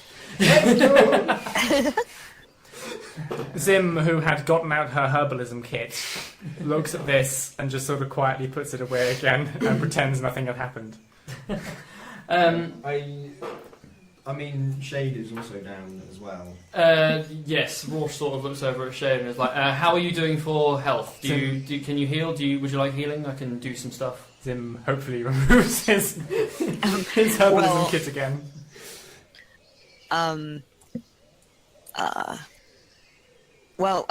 Shade actually looks surprised at the princess, and mutters under his breath, but with a bit of awe. "Wow, it's as if you could erase all the pain that you feel." Oh, he's developing a I've teenage got crush. something else for that here. Oh god. I'm trying to find a little string or chain for it, but we'll get on to that later. Oh god. Yeah, but Rorsch looks at you and is like, you've taken a bit of a scratch. I can give you a healing potion if you'd like. Oh, I suppose normally I would just let it bleed out, but the wolves may follow the scent. God, this is tough. He gives you a potion. You sort of drink it. Usually we'd roll for it, but I think you're only 4 hit points down, and it's not going to heal any less than that realistically. So I'm just going to say you're at 4 hit points again. Okay. It's like nothing ever happened except I lost my flower. That's a sound clip for you. Go for it. Special Bill says that when you ride the piano, you should be lying across it like you're singing. Which I think is a fantastic idea. I sort of lie upside down on the piano with like my hands reached down to the keys playing it, so that anyone sort of facing the keys has a very good shot of my cleavage. One of your sexy legs up in the air. Yes, exactly. And your bare feet few grapes. Yeah. So from now on, this is how I play the piano. I assume Horace has followed me rather than waiting on top of the tree. Yeah, he sort of he heard you shout retreat, and obviously you were just saying it generally, but he took it as a command. Okay, that's good. So he sort of like scurried down from the tree and came with you. You guys have been walking for a while, and Roche is like, here's where I was talking about. We can set up camp here, and he starts moving to set up camp. Anybody with camping supplies, you do the same. I cast Wild Cunning to set up the camp automatically for us. Oh, this is the spirits, isn't it? Yes, the spirits set up the entire camp for us, including tents and bedrolls. They fetch wood for our fire. They do not light the fire, but they do everything else. So in the sort of have servants. How marvellous! in the residual twilight, there's kind of like a blue haze. The moon has started to come out, so everything's sort of like tinted a bit white. Everyone's sort of like using their hands to like sort of assemble their tents and their bedrolls and whatever. And they sort of like the wind sort of picks up a little bit, and Roche just kind of like looks around, feels a bit unusual, and everyone sort of looks and they sort of see bits of Zim's camp being carried around, almost as if on a heat haze. Almost like as a light whistle sort of following them, as in like like a single monotonous whistle, not a whistle while you work. Yeah. I would have whistled it, but it doesn't. Immediately as I said that, I was like, it's not Snow White. I knew the peasants couldn't live this appallingly. And then, just as soon as they arrive, the camp is set up and they have disappeared. You were saying Roche that they is were. like, that's a cool trick. You said they were carrying my things. I thought it set up everybody's, like set up the entire camp for everyone. Is it just me? Because I suddenly feel a little guilty. Unless it specifies everyone, it's just you. It's I'm your not sure. camp. You have to check what it says. What's the thing called? I'm going Wild to say for the purposes of this that it's just your camp, and everyone else is like, well, that's a neat trick. unless you have it in front of you now, you can tell me otherwise. Set up a campsite. Yeah. Oh, a campsite. Okay, I guess. Using your supplies, though. Using your supplies. So So I guess would it be fair to say that it's- Zim gets a tent, but there's like communal fire? Yeah. pits? Yeah, so some rocks have appeared, and Roche sort of nods, and he sort of looks at you and nods approvingly. He's like, well, unless you have anything else that brings us some food, I'm going to go hunting. I'll be back in maybe an hour or so. If you could keep it down this time, I'd be much appreciative. I'm feeling incredibly excited by my command of the spirits setting up the camp. So, in general over enthusiasm, I say, okay, while you go hunting, I'm just going to go light the fire. So I grab my tinderbox and I do a proper backflip over the fire while striking at it. Roll an athletics check. Yes, thank you. But before Mikey wanders off, I was going to try a spell. Well, he's watching me backflip right now. Yes, indeed. I'll wait till. He kind of wants to see this. 12 plus 2. He wants a 14. backflip over the fire. Backflip over the fire and strike at the fire with my tinderbox to light it as I'm passing over it. That'd be quite impressive.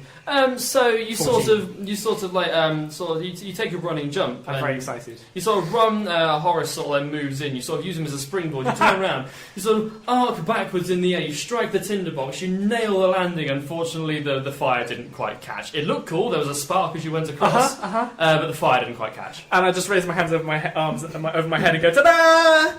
And then I say, no, it's caught, but just go into the woods. It's fine.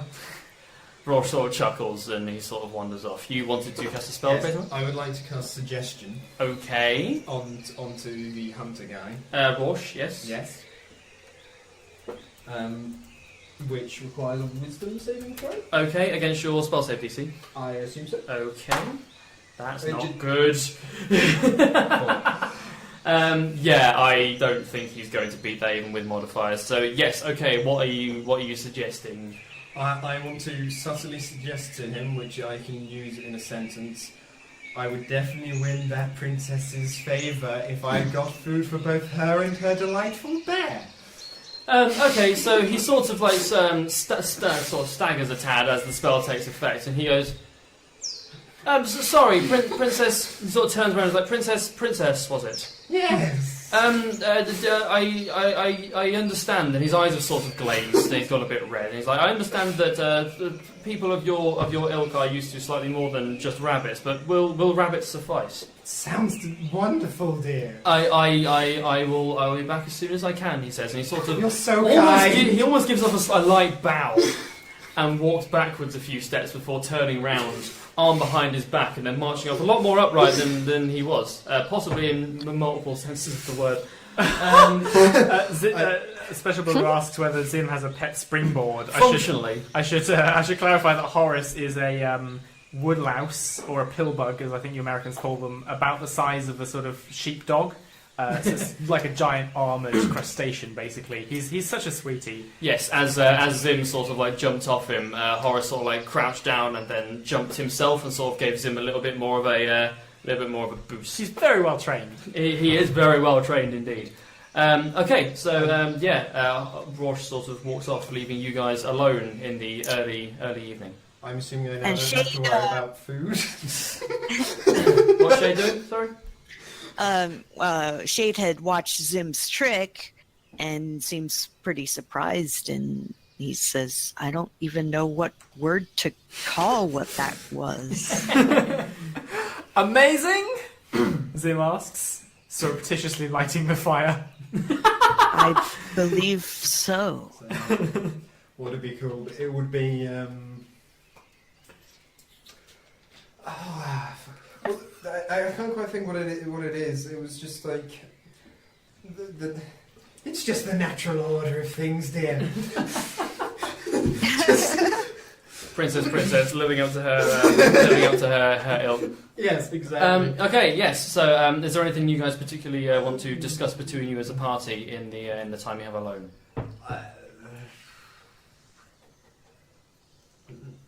I mean, short of me being able to get like this cotton into like some sort of thread so I can make it into a necklace. It's not going to happen in the forest, I'm afraid.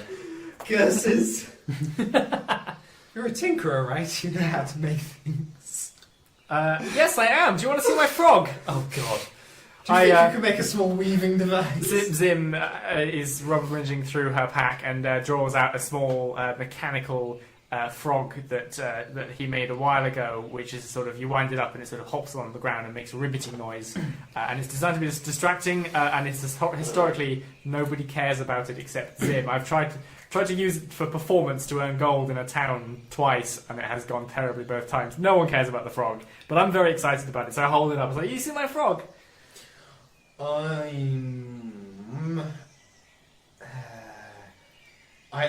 very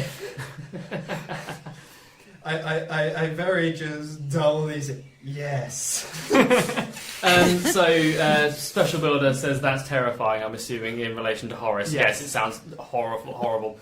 With regards to the frog, I'm sure we're all familiar with the backflipping dogs that were kind of really quite popular in the early 2000s. Certainly, it's kind of akin to that in this universe in levels of tat. But Zim is quite proud nonetheless. Yes. Yeah. I mean, I've got really nothing else to do other than just groom myself. So I am going Okay, to anyone else? What was it that you asked Zim to make?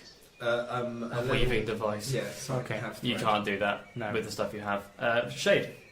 Damn peasants. When I was 4, my brother's sister's Going back a bit cousin's there. nephew's former roommate died.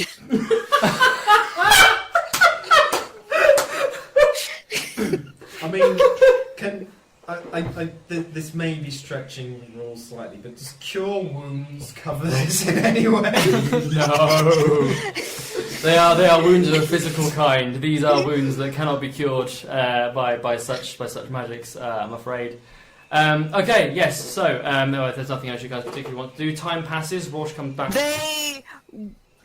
And their very last words to me were, I never really loved you.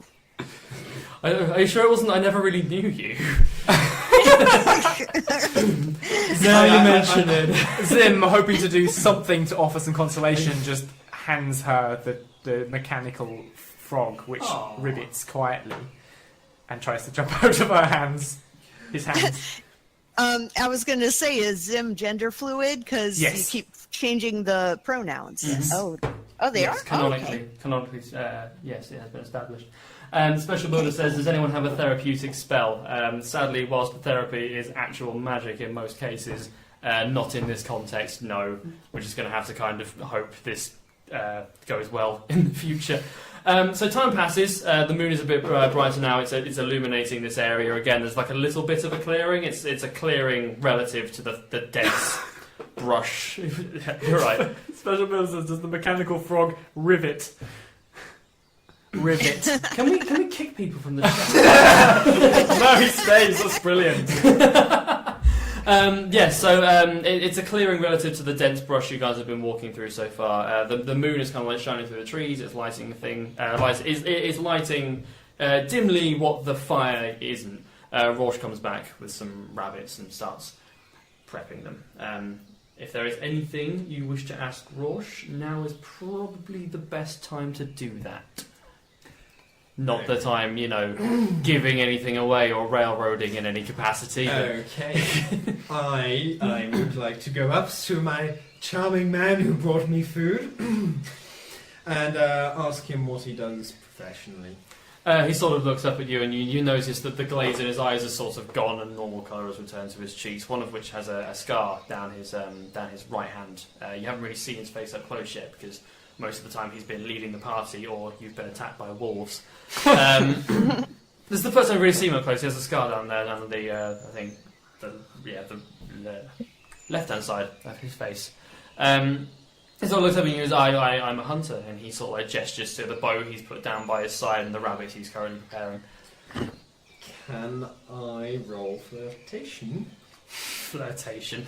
So, for those unaware with the D&D character sheet, flirtation isn't a skill check. It is when I'm playing. Some DMs put it under persuasion. Some DM it's really kind of up to the DM. I've always maintained that flirting is in and of itself a performance, and therefore I'm going to ask you to roll a performance check. Okay. Hell, I'm rolling so badly. Four plus 5. Okay, so what did you say, sorry? Which is reasonable. Yeah. I want to say something along the lines of, is that how you got that scar in a fierce battle? He sort of looks up at you, and he just he shakes his head and just says no, and just sort of looks away and continues preparing the rabbits. Shade comes up and says, and points to a similar scar on his face, and he says, I got this one from my sister when she betrayed me. All right, Sasuke, calm down. And he sort of looks up and goes, and he sort of like touches his own, and he's like, I got this at work, I guess. Zim, who now realises that a small mechanical frog is not quite enough to comfort poor Shade, reaches into his bag and pulls out his second mechanical toy, which is a small electric mouse-like creature, which would it exist in this world would be comparable to Jolteon. It has a flint and steel built into it, so that as it sort of mechanically walks along, it also gives off sparks, and I hand it to him too. To Roche, he sort of looks down and is like, is this? He sort of looks at it and he sort of jiggles around with it and it starts working. It's like, this is a flint and steel in this, isn't it? This is like this would light fires. Realising I'm not the centre of attention, I walk off, pouting towards my bear. It would totally light fires, yeah. That's really kind of cool. He seems genuinely impressed. I'm so excited. I'm so glad you like it. I did mean to give it to Shade, not you, but yay! Yes, he sort of like gives it to Shade. It's like, have you seen this? This is quite impressive. Oh, yes, it can light fires, like the one that nearly burned all the flesh off my right hand when I was 8. And so Roche sort of like stops sort of like charting a course for your right hand with this thing and sort of like offers it to your left instead. which I, both as Rorsch and Noodles the DM, am kind of hoping is in slightly better shape and doesn't have any horrific stories attached to it. Not that I'm hopeful. I'll let it go for now without clarification. And he sort of hands it to you, and then sort of like if you take, he sort of like goes back to preparing the rabbits. So where do you guys hail from? What do you guys do? He says as he's skinning. More to Zim and Shade than anything else, but sort of says it loudly enough where Princess could hear it if she wanted to. If she was paying any attention, which is not usually a skill ascribed to her. I'm gonna wait at least a pause to see if anyone jumps in first. Okay. But if no one's sort of wanting to jump in after like a semitone, then maybe I will speak up to try and get the attention back on myself again. Okay. All right. I have been in the military. However, all the training that they did could not make me strong enough to fight my inner demons, and so I've set up on a quest to find the meaning, the purpose to my existence. And even though I have mapped and charted many territories, I have yet to find anywhere or anything that can light the darkness in my soul. He sort of looks to you, sort of like gives a sort of a nod that suggests that he is empathizing as best he can with your situation. And then after a couple of seconds, what he feels is sort of like acceptable in the situation, sort of like turns to Zim and just goes, "Shit." And what about yourself? He gestures to the gnome. Zim nods meaningfully, and then stops and realizes. He sort of says, "Oh well, I come from a caravanning group, a nomad caravanning tribe that runs along the plains alongside a forest, and I went to go look for some supplies to trade with some supplies in the mountain, and then." For some reason ended up here, and they probably expected me back like months ago. I should probably... I didn't manage to get any of the supplies except she reaches into her pack and draws out this horse brush, which, to be honest, was more surplus than necessary. Gee, I hope they're okay. Didn't and this is table talk for people sort of not in the room. There's like in the session we ran with last time. Didn't you arrive with that? Yeah, no, I bought the horse brush. You bought the horse brush there. Okay, yeah, cool. I was like, I had it in my head and sort of arrived at it. It was like, I have this. I was sent. What I came with. I was sent by my caravan as the sole person who's one of the best fighters in the caravan up to the mountains because it was currently being controlled by an invading army to trade for the things that normally the whole caravan would have gone up to get as part of their yearly cycle. Only to discover that prices were very high and materials were scarce because of the war, and then tried and failed to actually make enough money to buy and find these parts to bring them back to the caravan. And Rorsch sort of nods and he's like, okay, fair enough. It sounds like you've led an interesting life, certainly more interesting than mine. Special Builder says, in regards to Jolteon, you have a mechanical fire hazard. Yep. It's not very often that someone creates mechanical objects specifically designed to set things on fire, unless you're Elon Musk. They're designed to be good for street performance. Oh yeah, but like, yeah, fair. Okay, I'll give you that one. Okay, and he's like, yes, and then he sort of like looks over towards the princess and he's like, and what about yourself, miss? I can't actually remember what the original question was. What? And you sort of look over quizzically and he's like, where are you from? Sorry, dear. Where are you from? He sort of shouts over. He's sort of finished like skinning some of these rabbits now, so like in order to kind of like make an effort to seem as if he's actually he is actually listening to you, but to reaffirm that he sort of like picks up the rabbits and moves himself over to the fire. I am Princess Chlamydia Princess from the royal bloodline of Princess. I see.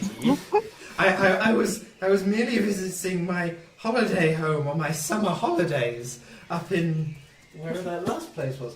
Crazyman. Oh, I see. Yes. When I picked up a small little manor house whilst there, and found some people to look after it for me whilst I'm away. Fair enough. He says. Yeah, Craigspine. Some bad stuff going on up there at the moment, if I remember rightly. But yeah, you seem to have. You wouldn't believe how hard it is to get your bear shoes. Again, for people that can't see my face, Princess and her quest to get her bear professionally shoed was the bane of my existence yesterday. So I'm going to take a moment to try and just compose myself. Yeah, in the meantime, he has to go barefooted. Oh! See ya! Well, good. Whilst Noodles is left, I'd like to point out that had the blacksmith said to me that bears are much more suited to being barefoot, I would have just accepted it. Don't pull that with me. Don't pull that. Anyway, okay, so more time passes. Rorschach starts passing out food and stuff like that. It's like, well, if there's nothing else, I guess we should camp down for the night and get up in the morning. If this is just before we're going to bed, can I use one quick spell before bed? Depend. Well, yes is the answer. I would like to disguise myself so that I can change into my pajamas without any of the people around me staring at my beautiful physique. That's kind of funny. You can do that if you want. Marvellous. And then I snuggle up with Winnie. Cool, awesome. I'm out of spells for the day, Yes. and I would just want to know visually what would happen if I tried to cast one. Just nothing, spell fail. Nothing at all. Yeah, he's Not like even raising a- hand and be like, ha-ha! Oh. So, no fun little dribbling lights or sparks or anything. No. No? Okay. It's, Nothing I can amuse myself with then. All right, I'll leave it. Tis as flaccid as a flaccid thing. Okay, yeah. So right, I would like. Shade does not use his Sleep. own bedroll or unpack anything. He just lays on the cold hard ground. Hangs upside down from a tree and crosses his arms. Okay, ZaCloud, your passive perception is 12. Your passive perception is gentleman. 14. Drum roll. Perception. Passive perception. It's further down, and it's there. And underneath. Oh, passive wisdom. 12. Yes. 12. Okay, yes. So, sort of in the night, there's a little bit of a disturbance. Princess, you are woken up by it. You sort of hear like a rustling and then sort of like footsteps, and you sort of stick your head out of the tent, and you can see Rourke sort of like walking off into the brush line. Have I slept long enough to regain the benefits from like regaining spells and stuff? No, you won't have done. If I go immediately back to bed, will I potentially? Yes. I go immediately back to bed.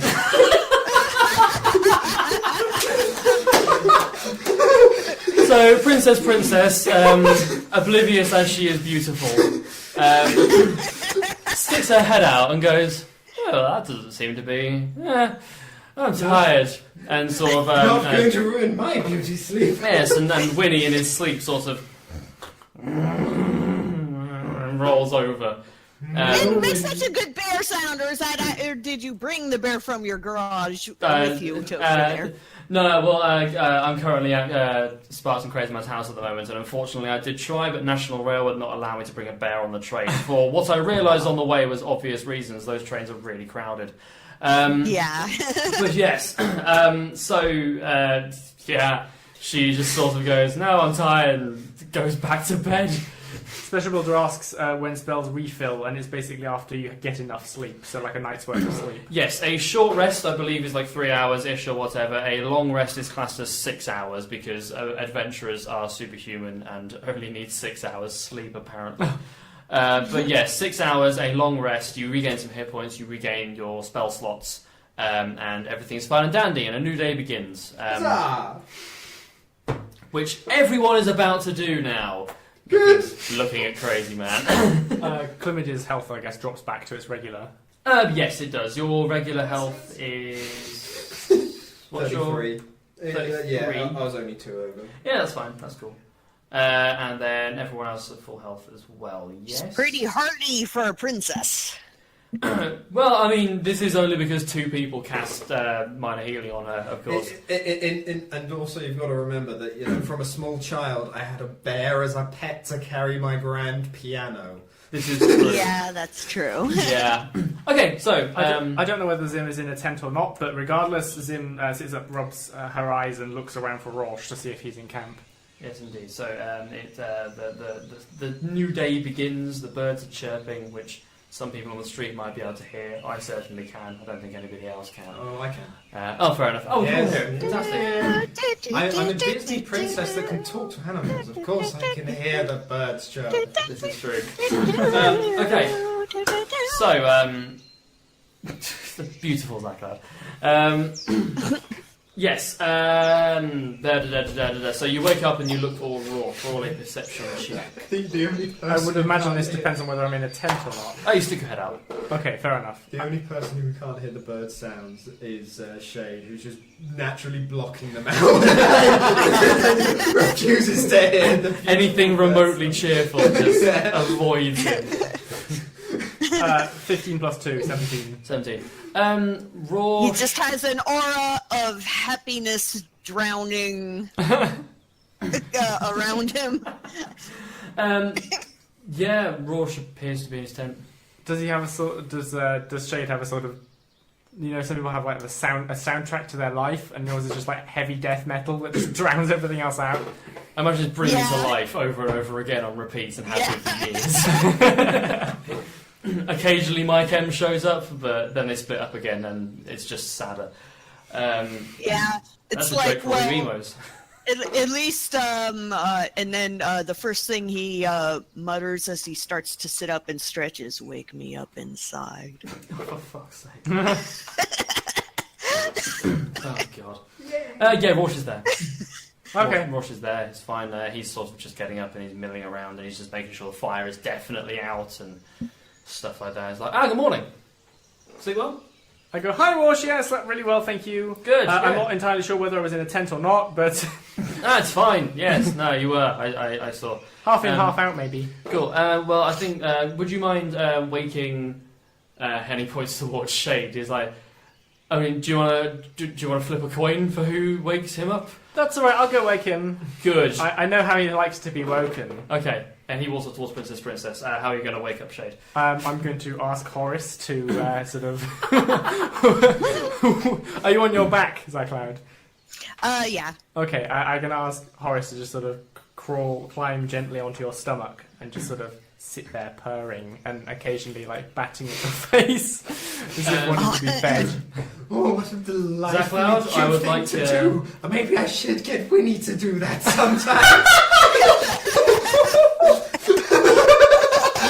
Oh no! Roll a T8 each time until they wake up. Football damage. Yes. ZaCloud, Shade wakes up. Yeah, Shade mutters, "Crawling on my skin." and then he opens his eyes and is like, He looks at his hands. my There's like a bite mark from yesterday. As this wound, it did not heal. Yeah. That's a joke for you Linkin Park fans out there. Yes, I indeed. cannot tell yet if this is the nightmare of awakening or the nightmare of my slumbers. However, Zim may be able to shed It's some the light on that. nightmare of our awakening, dear. Meanwhile, the sounds of Princess like sort of like drifts over to where you two are, and you can sort of see Rorsch immediately working his way back over. Zim notices that her hair has gotten to an unacceptably flattened level while in the tent and pulls out her fork and starts to like make it messier again. Yeah, fair enough. Back Back over the horse. Vegetable says it's an awfully small tent if you're half in, half out. And it's basically a handkerchief, to be honest. Shade cocks his head a bit and says, "Oh, you have a dingle hopper?" A what? You saying that to me? Yeah. What? I didn't know you're the sort of person to go for a dingle I hopper. don't know whether Zim would. I don't know what a dinglehopper is. I don't know whether Zim would know what a dinglehopper is. Oh my gosh, you haven't seen The Little Mermaid? I have, but in German. like sensible people. Yeah, ein Dingelhopper. They probably called it something else. That was what the seagull said the fork was. Oh, okay. Now we're on board. Okay, well, Zim looks confusedly at Shade and then like backwards over her shoulders. Like, Zim, you of course have you can read some, and your parents could read. And when in your early days travelling, they did read you The Little Mermaid, which apparently I'm deciding canonically exists in this universe. But we did not have a portable caravan-sized VHS player for the Disney version of this particular fairy tale. It was a book, and they read it to you. You're familiar with the term the Dinglehopper. With the Dinglehopper, okay. Well, I sort of. I laugh and then start to sing I Can Show You the World because I got the films confused. Of course, having had it, you accompanying him. Yes. So, having been from Zim, you grew up in a sort of a lower class upbringing, obviously, than Princess. Your I'm clearly the princess. Your version of I Can Show You the World was played for you by a fantastic pianist and was from a first edition printing of the book. Zim, on the other hand, had a much later edition of the book. The words are considerably different, the verses are different length, and this is just terrible, all in all. And will continue to be bad until one of you decides to stop. So whilst this is happening, Rosh is just like, oh god, right guys, we need to get moving, as he's packing up his tent. Moving to where? We haven't really... Back to the direction of the animal tracks? I went. I couldn't sleep last night, so I sort of went out. I had a look. I found some tracks. We should follow them. This is all shopping. Yeah. Before we do that, Yes. can I rip off a small, long, thin segment of one of my dresses? You're really intent on wearing this dildo, aren't you? On a what? It's a butt plug and it's a shiny gem as you described it. So, let us take a small break from this adventure to harken back to an adventure that we had yesterday with Sparks and the Crazy Man. So, they were in a town and they were in an inn. That's something I've never said out loud and probably doesn't grammatically work. But Sparks' character cast Detect Magic in this inn, and in one of the rooms there was a distinct magical aura. He then told Princess, who went in and rummaged through the drawers. And I shan't disclose any more because the story is frankly horrific. But he rummaged through the drawers. Princess rummaged through the drawers and found a small semi-translucent purple crystal set into a sort of blackened copper base. This was the magical item in question, and all it is a tiny crystal that vibrates slightly when requested. And ever since then, Crazy Man has been intent on finding something to hang an actual vibrator around his neck. And I would then also like to use mending to fix my dress again.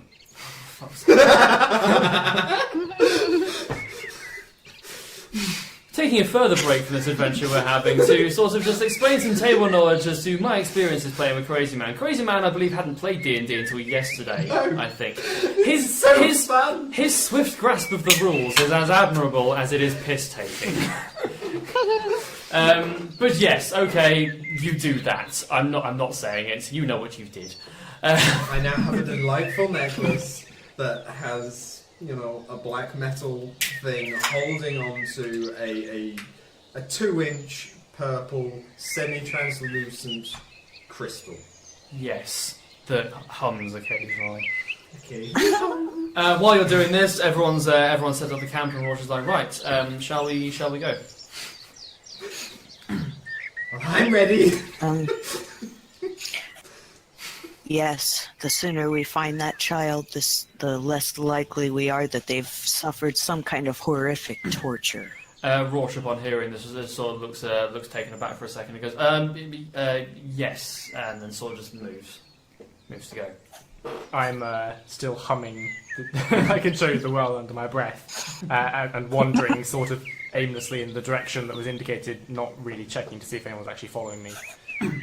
Okay, so you guys continue for a bit.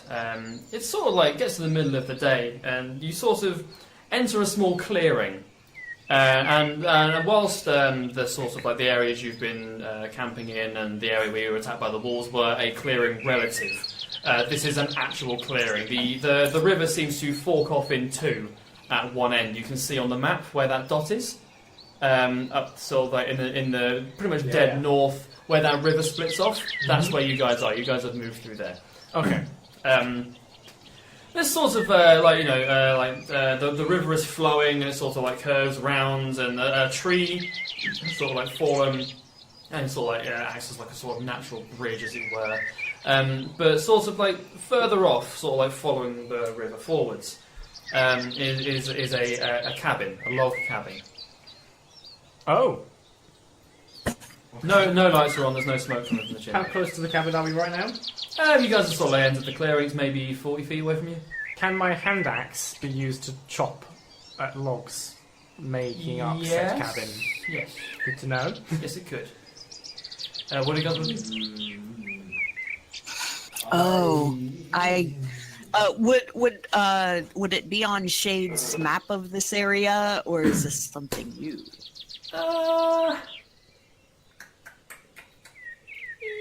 No, I don't think it would be. Shade looks at his map. Usually I would get the player to roll for this, but for plot reasons, I'm going to say that this doesn't show up on any map that Shade has.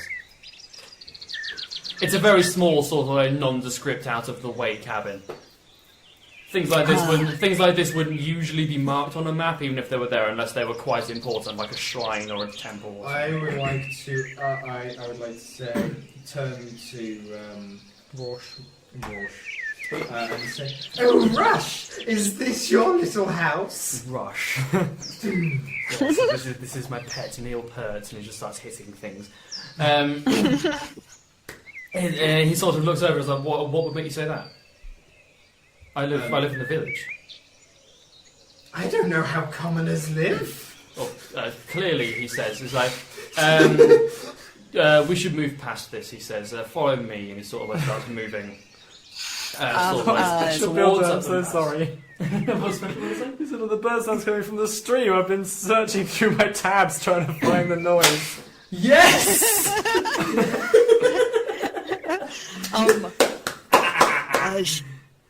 Shade pauses and says, "I have to make note of this cabin. I have not seen it before in my travels." And he starts drawing it onto his working map of the area. Rosh walks up to you and goes, "Please don't do that." Why ever not? Just don't, he says, and he sort of like moves to sort of like grab the quill from you and stuff like that. Shade kind of glares at him, and I would like to try to gauge Rosh's character. Okay, so roll an insight check, which would be a d20 plus 2 for you. Rosh said he doesn't live here, right? Yes. Okay. So it's a d20 plus 2. Once you've rolled, I want to do something. Okay. And then, because you're glaring at him, could you also roll a d20 plus 3 as well for intimidation? Okay, I got an 8 for perception, was it? Insight, so yeah. Or insight. And then the next one's for what? Intimidation, so a d20 plus 3. Okay. Because you're glaring at him and you're trying to like get him to back off, so I feel that's a worthy of intimidation. Oh, 18, and then plus 3, 21. Okay, so you're kind of shocked. You're not used to having people as close to you interacting with you, so you're kind of shocked. So you look up and you just sort of like see someone who is just like clamoring at you. But you glare at him and he sort of realizes that he may have made a mistake here, and he immediately backs off. Zim looks between the two of them and grasps that Shade wants an accurate map, and Rosh does not want the cabin to be on the map, so realizes that a compromise here will be to remove the cabin.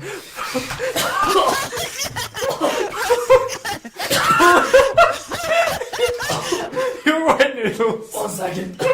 Pulls out his hand I was axe. like, you know what? This is he's describing something. This is a safe time to drink. What a fool I was. Pulls out his hand axe and starts taking down the logs making up the cabin. Okay. It's so exciting watching peasants in their natural environment. Rosh runs over to you, and I would like you to make a strength check. It's just a straight strength check.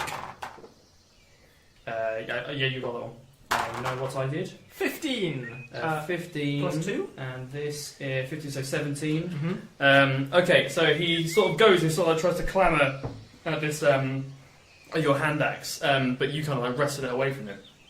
Mm-hmm. And it's like, we shouldn't be here, we should leave, he says, and then sort of like tries to pull you to one side, but of course you overpower him somehow. The tiny gnome. D&D, it's D&D. a theatre of the mind. I would like to imagine at this point, can he be on the ground and I just have like 1 foot on his chest or something ridiculous like that? Not to make him prone in a battle situation, just for dramatic effect. Sorry, what are you trying to do? Sorry, I missed there's something tried to close over. I want him to be on his back on the floor, and me just have like 1 tiny. He foot, hasn't fallen one over, tiny but foot on he his chest. didn't manage Okay. to. Zim puts 1 tiny foot on his foot. That's compromised. And so like glares upwards. Yeah, exactly. And he backs away. well, and I just say, look, if there's something weird about this cabin, there's no point. You're not helping by just ignoring or like trying to skirt around the problem. Explain to us what the problem is. There you go. He looks at you. Tell us. Roll. Are you trying to persuade or intimidate? Are you saying it menacingly, or are you trying to legitimately reach a compromise with this man? What? Which rolls do I do for which? Okay, so they're both persuasion and intimidation are charisma rolls. So it depends if you're proficient in either of them. Which one you? I'm not proficient in either. Okay, yeah. So just I don't know. We'll say you're intimidating. Okay, 7 Plus nothing. 7. He sort of looks down at you, and whilst you have clearly, caught him off with that strength check, you're nowhere near as intimidating, I think we can all agree, understandably, as Shade Ebonheart over in the corner. So he sort of like stares you back down, and he goes, okay, listen, I'll give you 1,000 gold pieces here and now if you drop all of this and just leave. Don't go back through the town, just leave. I will take the 1,000 gold pieces. He looks to you and he's like, it has to be a mutual thing. I'm not risking having like 2 of you stay here meddling in this area. 1,000 gold pieces to leave. To leave, never return. Easy money would I would like to use a spell. it would be nice to have in order to spend to try to alleviate my inner turmoil. However, I believe that it would leave a darker hole in my heart than has ever been left. Where is the child? Roll a second intimidation check. I'm guessing you also really want to map this cabin.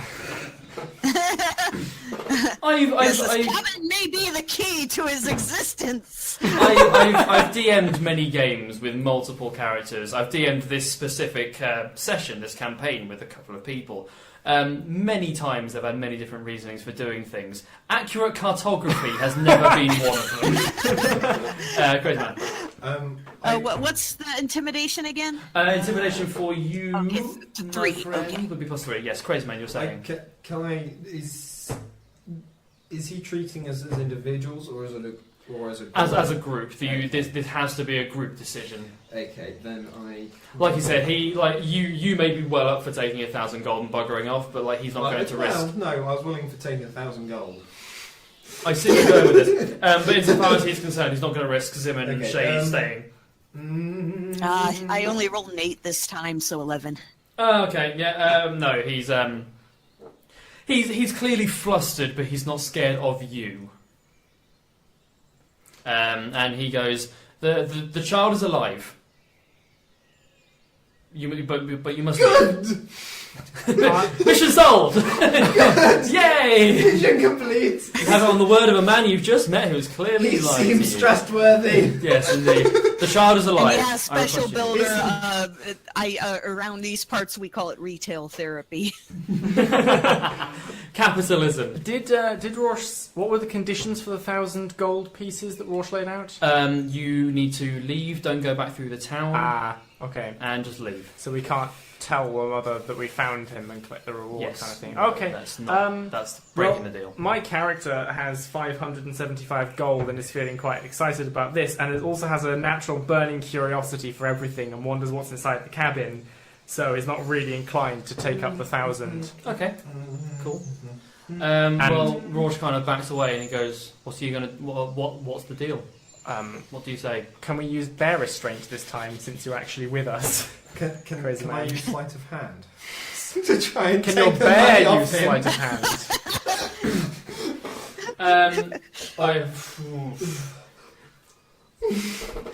You could. It's 2,000 gold for finding the child special builder. Yes. 2,000 gold for finding the child. There was a woman they ran into, the boy's mother. Yes. And then this man is offering them 1,000 gold up front, like now, to just leave. I collected her tears in my water skin. Can I use? That's totally not weird. Are they? There's so many things I could do. Dungeons and Dragons, pal. Literally There the are only point. 2 things you can do: dungeons or dragons. I choose dragons. Okay. No, Every damn time. New tactic. I am assuming that the money is on his person, and there is some evidence that he has this money. He's offering you 1,000 gold. But we've not actually seen the fact that there is gold. No. Or not even like little bags. 1,000 gold's quite a lot, isn't it? It's twice Apparently as much the as you currently aristocracy. have. That's Apparently true. the It aristocracy is is double not your too. life savings, even if it is split between. I was going to three. say, who wanders through the woods with 1,000 gold on them and then realised I've got 575 on me? Well, yes, that we does should sound visit a good. bank at some point. But yes. And we're like rich or something, or at least you guys are rich, because like How much in did my Noodles other give D&D you? campaign, That's a very good point. I don't think I gave ZaCloud any money. ZaCloud, everyone watching the stream, close your ears. You have like 450 gold pieces. I'm Oh, the jeez. poorest member. Yeah. You have- Okay, nice.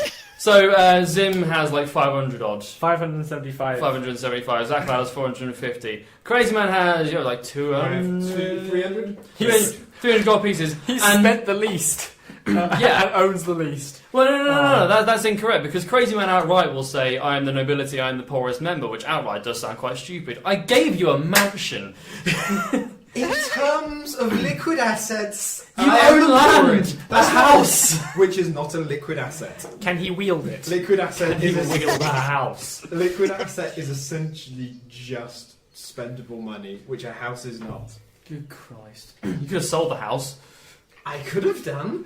What sense would that be? Well, exactly. You can have one or the other. You can have a lot of money for selling a 5-bed mansion, or like 200 gold and a 5-bed mansion. But anyway. This is not what Rorsch is asking you, and he looks like he's losing. He's put his hand on his sword, and he's like, "I'm going to have to get an answer out of you." Okay, in which case, I would like to use my spell of heat metal on his sword handle. Okay, is that does It that gives me require two- anything? I Does that think require any rolls to do so, or is it literally just there's some metal and now it's hot? I think so. I will double check. I think I get to roll 2d8s. Oh, good lord. for Okay, damage. I will. For every moment that he is holding or touching the item. Okay, fair enough. Heat metal 5th edition. Anyone watching at home who is interested in anything we're doing, by the way, literally, so this is the spell Heat Metal. For most of the stuff that I don't know, I'm just Googling it functionally, the same as anything. We're all internet natives, and this is how we know things now. Yep, I mean it's basically a guaranteed roll. Special Builder is asking for gold in exchange for his supposed deafness. And asks if this is valid blackmail. I will have Rorsch not kill you if you don't tell anybody about that misstep. Heat metal. Choose a manufactured metal object, such as a metal weapon or a suit of heavy or metal. So our weapons certainly glow red hot. Any creature takes 2d8 fire damage when you cast the spell. Okay, cool. That's yes. a lot of damage. It is indeed, but it's a second level spell. as well. It so is like one of my strongest spells. This is I've one of been trying to Crazyman's- find a useful for ages. So I roll 2d8 You could potentially do 16 5. damage. Okay, never mind. and 6, so 11. 11. Okay, cool. So I should have got a calculator out. Yeah. So so Roar sort of like puts his hand on his thing, on his handle, and he's like, I'm gonna have to get an answer out of you, and then immediately just sort of like yelps in pain almost as he sort of like draws his hand away. 11, you say? Yes. Okay, let me get rid of all of yesterday's numbers.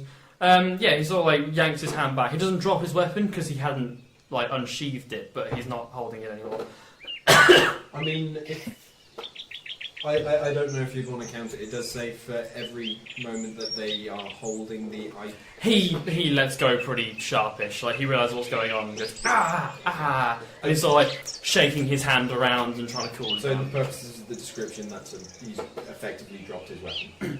Because if he's still holding it, he takes more damage. Okay, in which case I'm going to retcon that. So while he's doing it, he kind of like so. When you hurt yourself, you usually tense your muscles first before you realise you've done that, and then you let go. So as he does this, the handle like heats up, and he sort of goes, yelps in pain, clenches the handle in his hand as he yanks it, and then sort of throws it away as he realises what he's done. So his rapier is now out of his reach. About 6 feet away from him. Jade glares at him with a kind of hurt expression and says, "Everyone always betrays me. I thought you were our friend." He goes, I have done nothing to hurt you, I just wish for you to leave. And he sort of pulls a dagger out of his boot. Are we now? I mean, how You get often do you get the impression that the dagger is more for his own reassurance. as opposed to damage a has threat. been dealt, so are we now in damage turn base, or is Crazyman No. in damage turn base? No, you have attacked him. If you wish to attack him again, then we'll go to initiative. But at the moment, he's literally just like you just leave. Can we? I want to try persuading him to tell us what's going on again. And if that fails, then I have 50 feet of hemp rope. I wonder if we can tie him up. You can roll for persuasion if you would like. Would attempting to tie him up involve entering battle? You would need to grapple him, and if that fails, he will definitely attack you. Okay, so I effectively have to make him prone before I can tie him up. Yes, you have to. Even if I charge at him with the rope in my teeth and Horace is having the other end of the rope in his teeth. Still a straight strength check versus a dexterity athletics roll. Even on if my we're like end. 25 feet to either side of him with the rope in between. Yeah, okay, that's fine. All right. Okay, cool. 19! Oh, good lord. Plus four. So he's there. He's more. So Rorsch is sort of like looking around, glancing around. He's far more concerned with Princess and the fact that she can apparently heat metal up from a I'm great just distance. smiling gracefully. Because it was He's such a sort good of- roll, can I say that I told Horace to go behind his legs again so that he trips backwards Certainly over can. him? Yeah. So we're all familiar. This is a trope of American high school cinema more than it is of British stuff like that. But we're all familiar with the bully tactic of somebody sort of kneels down on all fours behind somebody while somebody else pushes them, and they sort of use that person as leverage to ensure they fall over. One of the things that Sparks really enjoys doing with his Woodlouse Alsatian cross is essentially that. So you sort of shout something in Gnomish, which Horace understands, and Horace sort of like goes behind Rorsch. Rorsch sort of turns around trying to work out what's going on, and the last thing he sees before he falls over, sort of like hits his head and is a bit disoriented, is a gnome running at him, hemp and rope in teeth. You can tie him. Is there anything that I would like you to roll for? I would like to point out that I did say I'd like to try and convince him to talk again before I try to tie him up, but this has gone so well I don't really know if I want to try that again. Okay, yeah, he sort of like falls We can over, always turns make him around, talk moves back. we can always force him to talk when he's tied up. Yeah, indeed. You sort of like grab his arms behind his back. Roll for, I guess, what do you want to ask him? And then roll for, I do have like 50 feet of rope. I was more imagining that sort of cartoon style, nothing but head and feet nothing visible. but head and feet. If you want to do that, I will allow you to do that. Yes, He please. is now tied up, prone, in Yes. the very sort of cartoon, almost looks like the handle of the dagger he dropped on the way down, kind of strongly coiled rope. What do you want to ask him? And then roll for intimidation. In that order, preferably. I say to him, look, I don't want to hurt you, but I'm going to go into that cabin one way or the other because I want to know what's inside, and I'm very excited because it looks mysterious. And we're going to map it no matter what. So if you want to like stop me from being like hurt by whatever's inside there, then you should at least tell me what's going on before I go in, so I can prepare myself. That's a strong argument. 10. That's not a very strong roll. Yeah. I also get nothing for like persuasion, so 10. He sort of he elects to sort of remain sort of face down in the mud. May I have a go at trying to convince him? Certainly. Okay. I welcome it. Anything for you, crazy man. I'm not sure if this comes under performance or intimidation. I don't think I'm going to be either, but go for it. Well, let me explain what I'm wanting to do. Please. I'm wanting to lean in and whisper into his ear. Good so far. You can tell us now, or there are more enjoyable ways that we can get information out of you. And grab my necklace and just let it slightly vibrate in within his vision. Okay, I would like to state for the record that this is nowhere near as bad as it sounds. What Crazy Man is suggesting is that this crystal is magical and Roche does not know that, and that's what we're going with. We're not threatening assault, we don't do that here, we're nice people. Anyway, we're decent human beings. I do it with a big smile on my gnomes. face as well, in a very sort of, I would love to sort of manner. I don't know what that counts as. That is an intimidation roll if ever I did see one. Marvelous! What is my intimidation? Oh, God. I would normally say with advantage, but I'm not rewarding this. Intimidation Plus 3. Okay. Special builder, you have a vibrator necklace. Fucking hell. Please don't ask. Please don't ask. Watch the VOD back. It's going to be about, 2 hours in.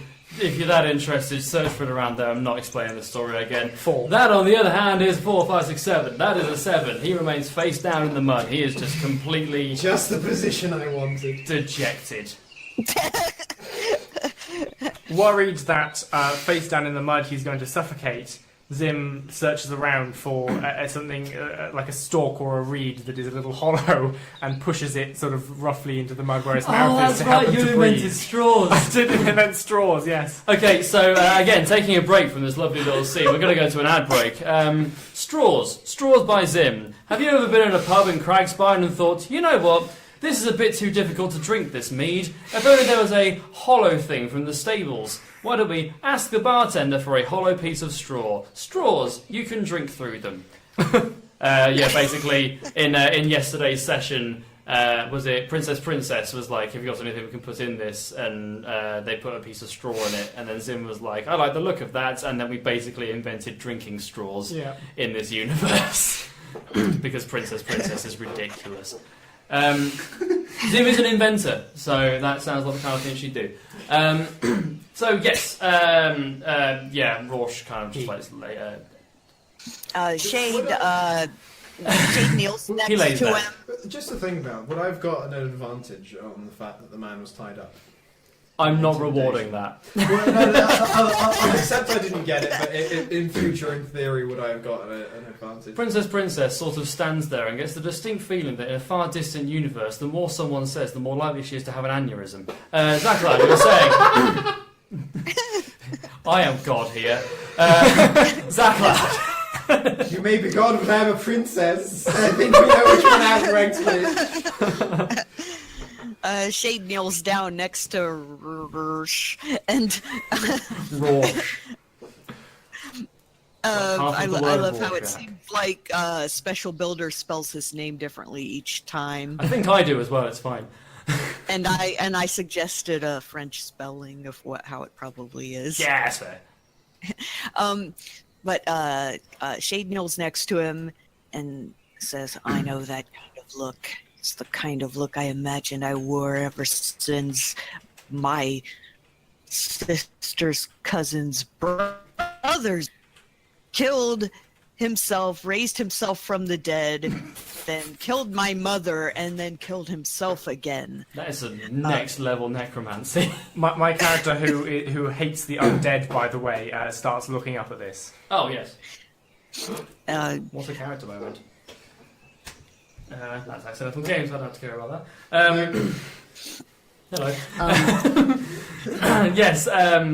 So I can't help but really wonder, why do you want to keep this cabin from us so badly? Surely you can at least grace us with an answer. Roll persuasion. We like our least persuasive people ever. You are. Seductive, perhaps. Persuasive, no. Oh my gosh, I rolled a 1. Oh no! I mean, with a 2 it adds, but is it the house rules where like a natural 1 or a natural 20 have extremes? Yes, a natural 1 is a critical fail, a natural 20 is a critical success. This is a crit sad. I forget which podcast it is now. They're Australian. They're really cool. If I remember, I shall say it later. But yes, it's a crit sad. Yes, no. He sort of looks at you and goes, "Hang on. I was going to say when I get out of this, I'll make you beg for death, but that really isn't a thing for your character that's particularly." Oh, goody! Let me start It's like, them. yes, finally. It's like, he just goes, "You wait until I get out of these ropes," and he just sort of sits there, like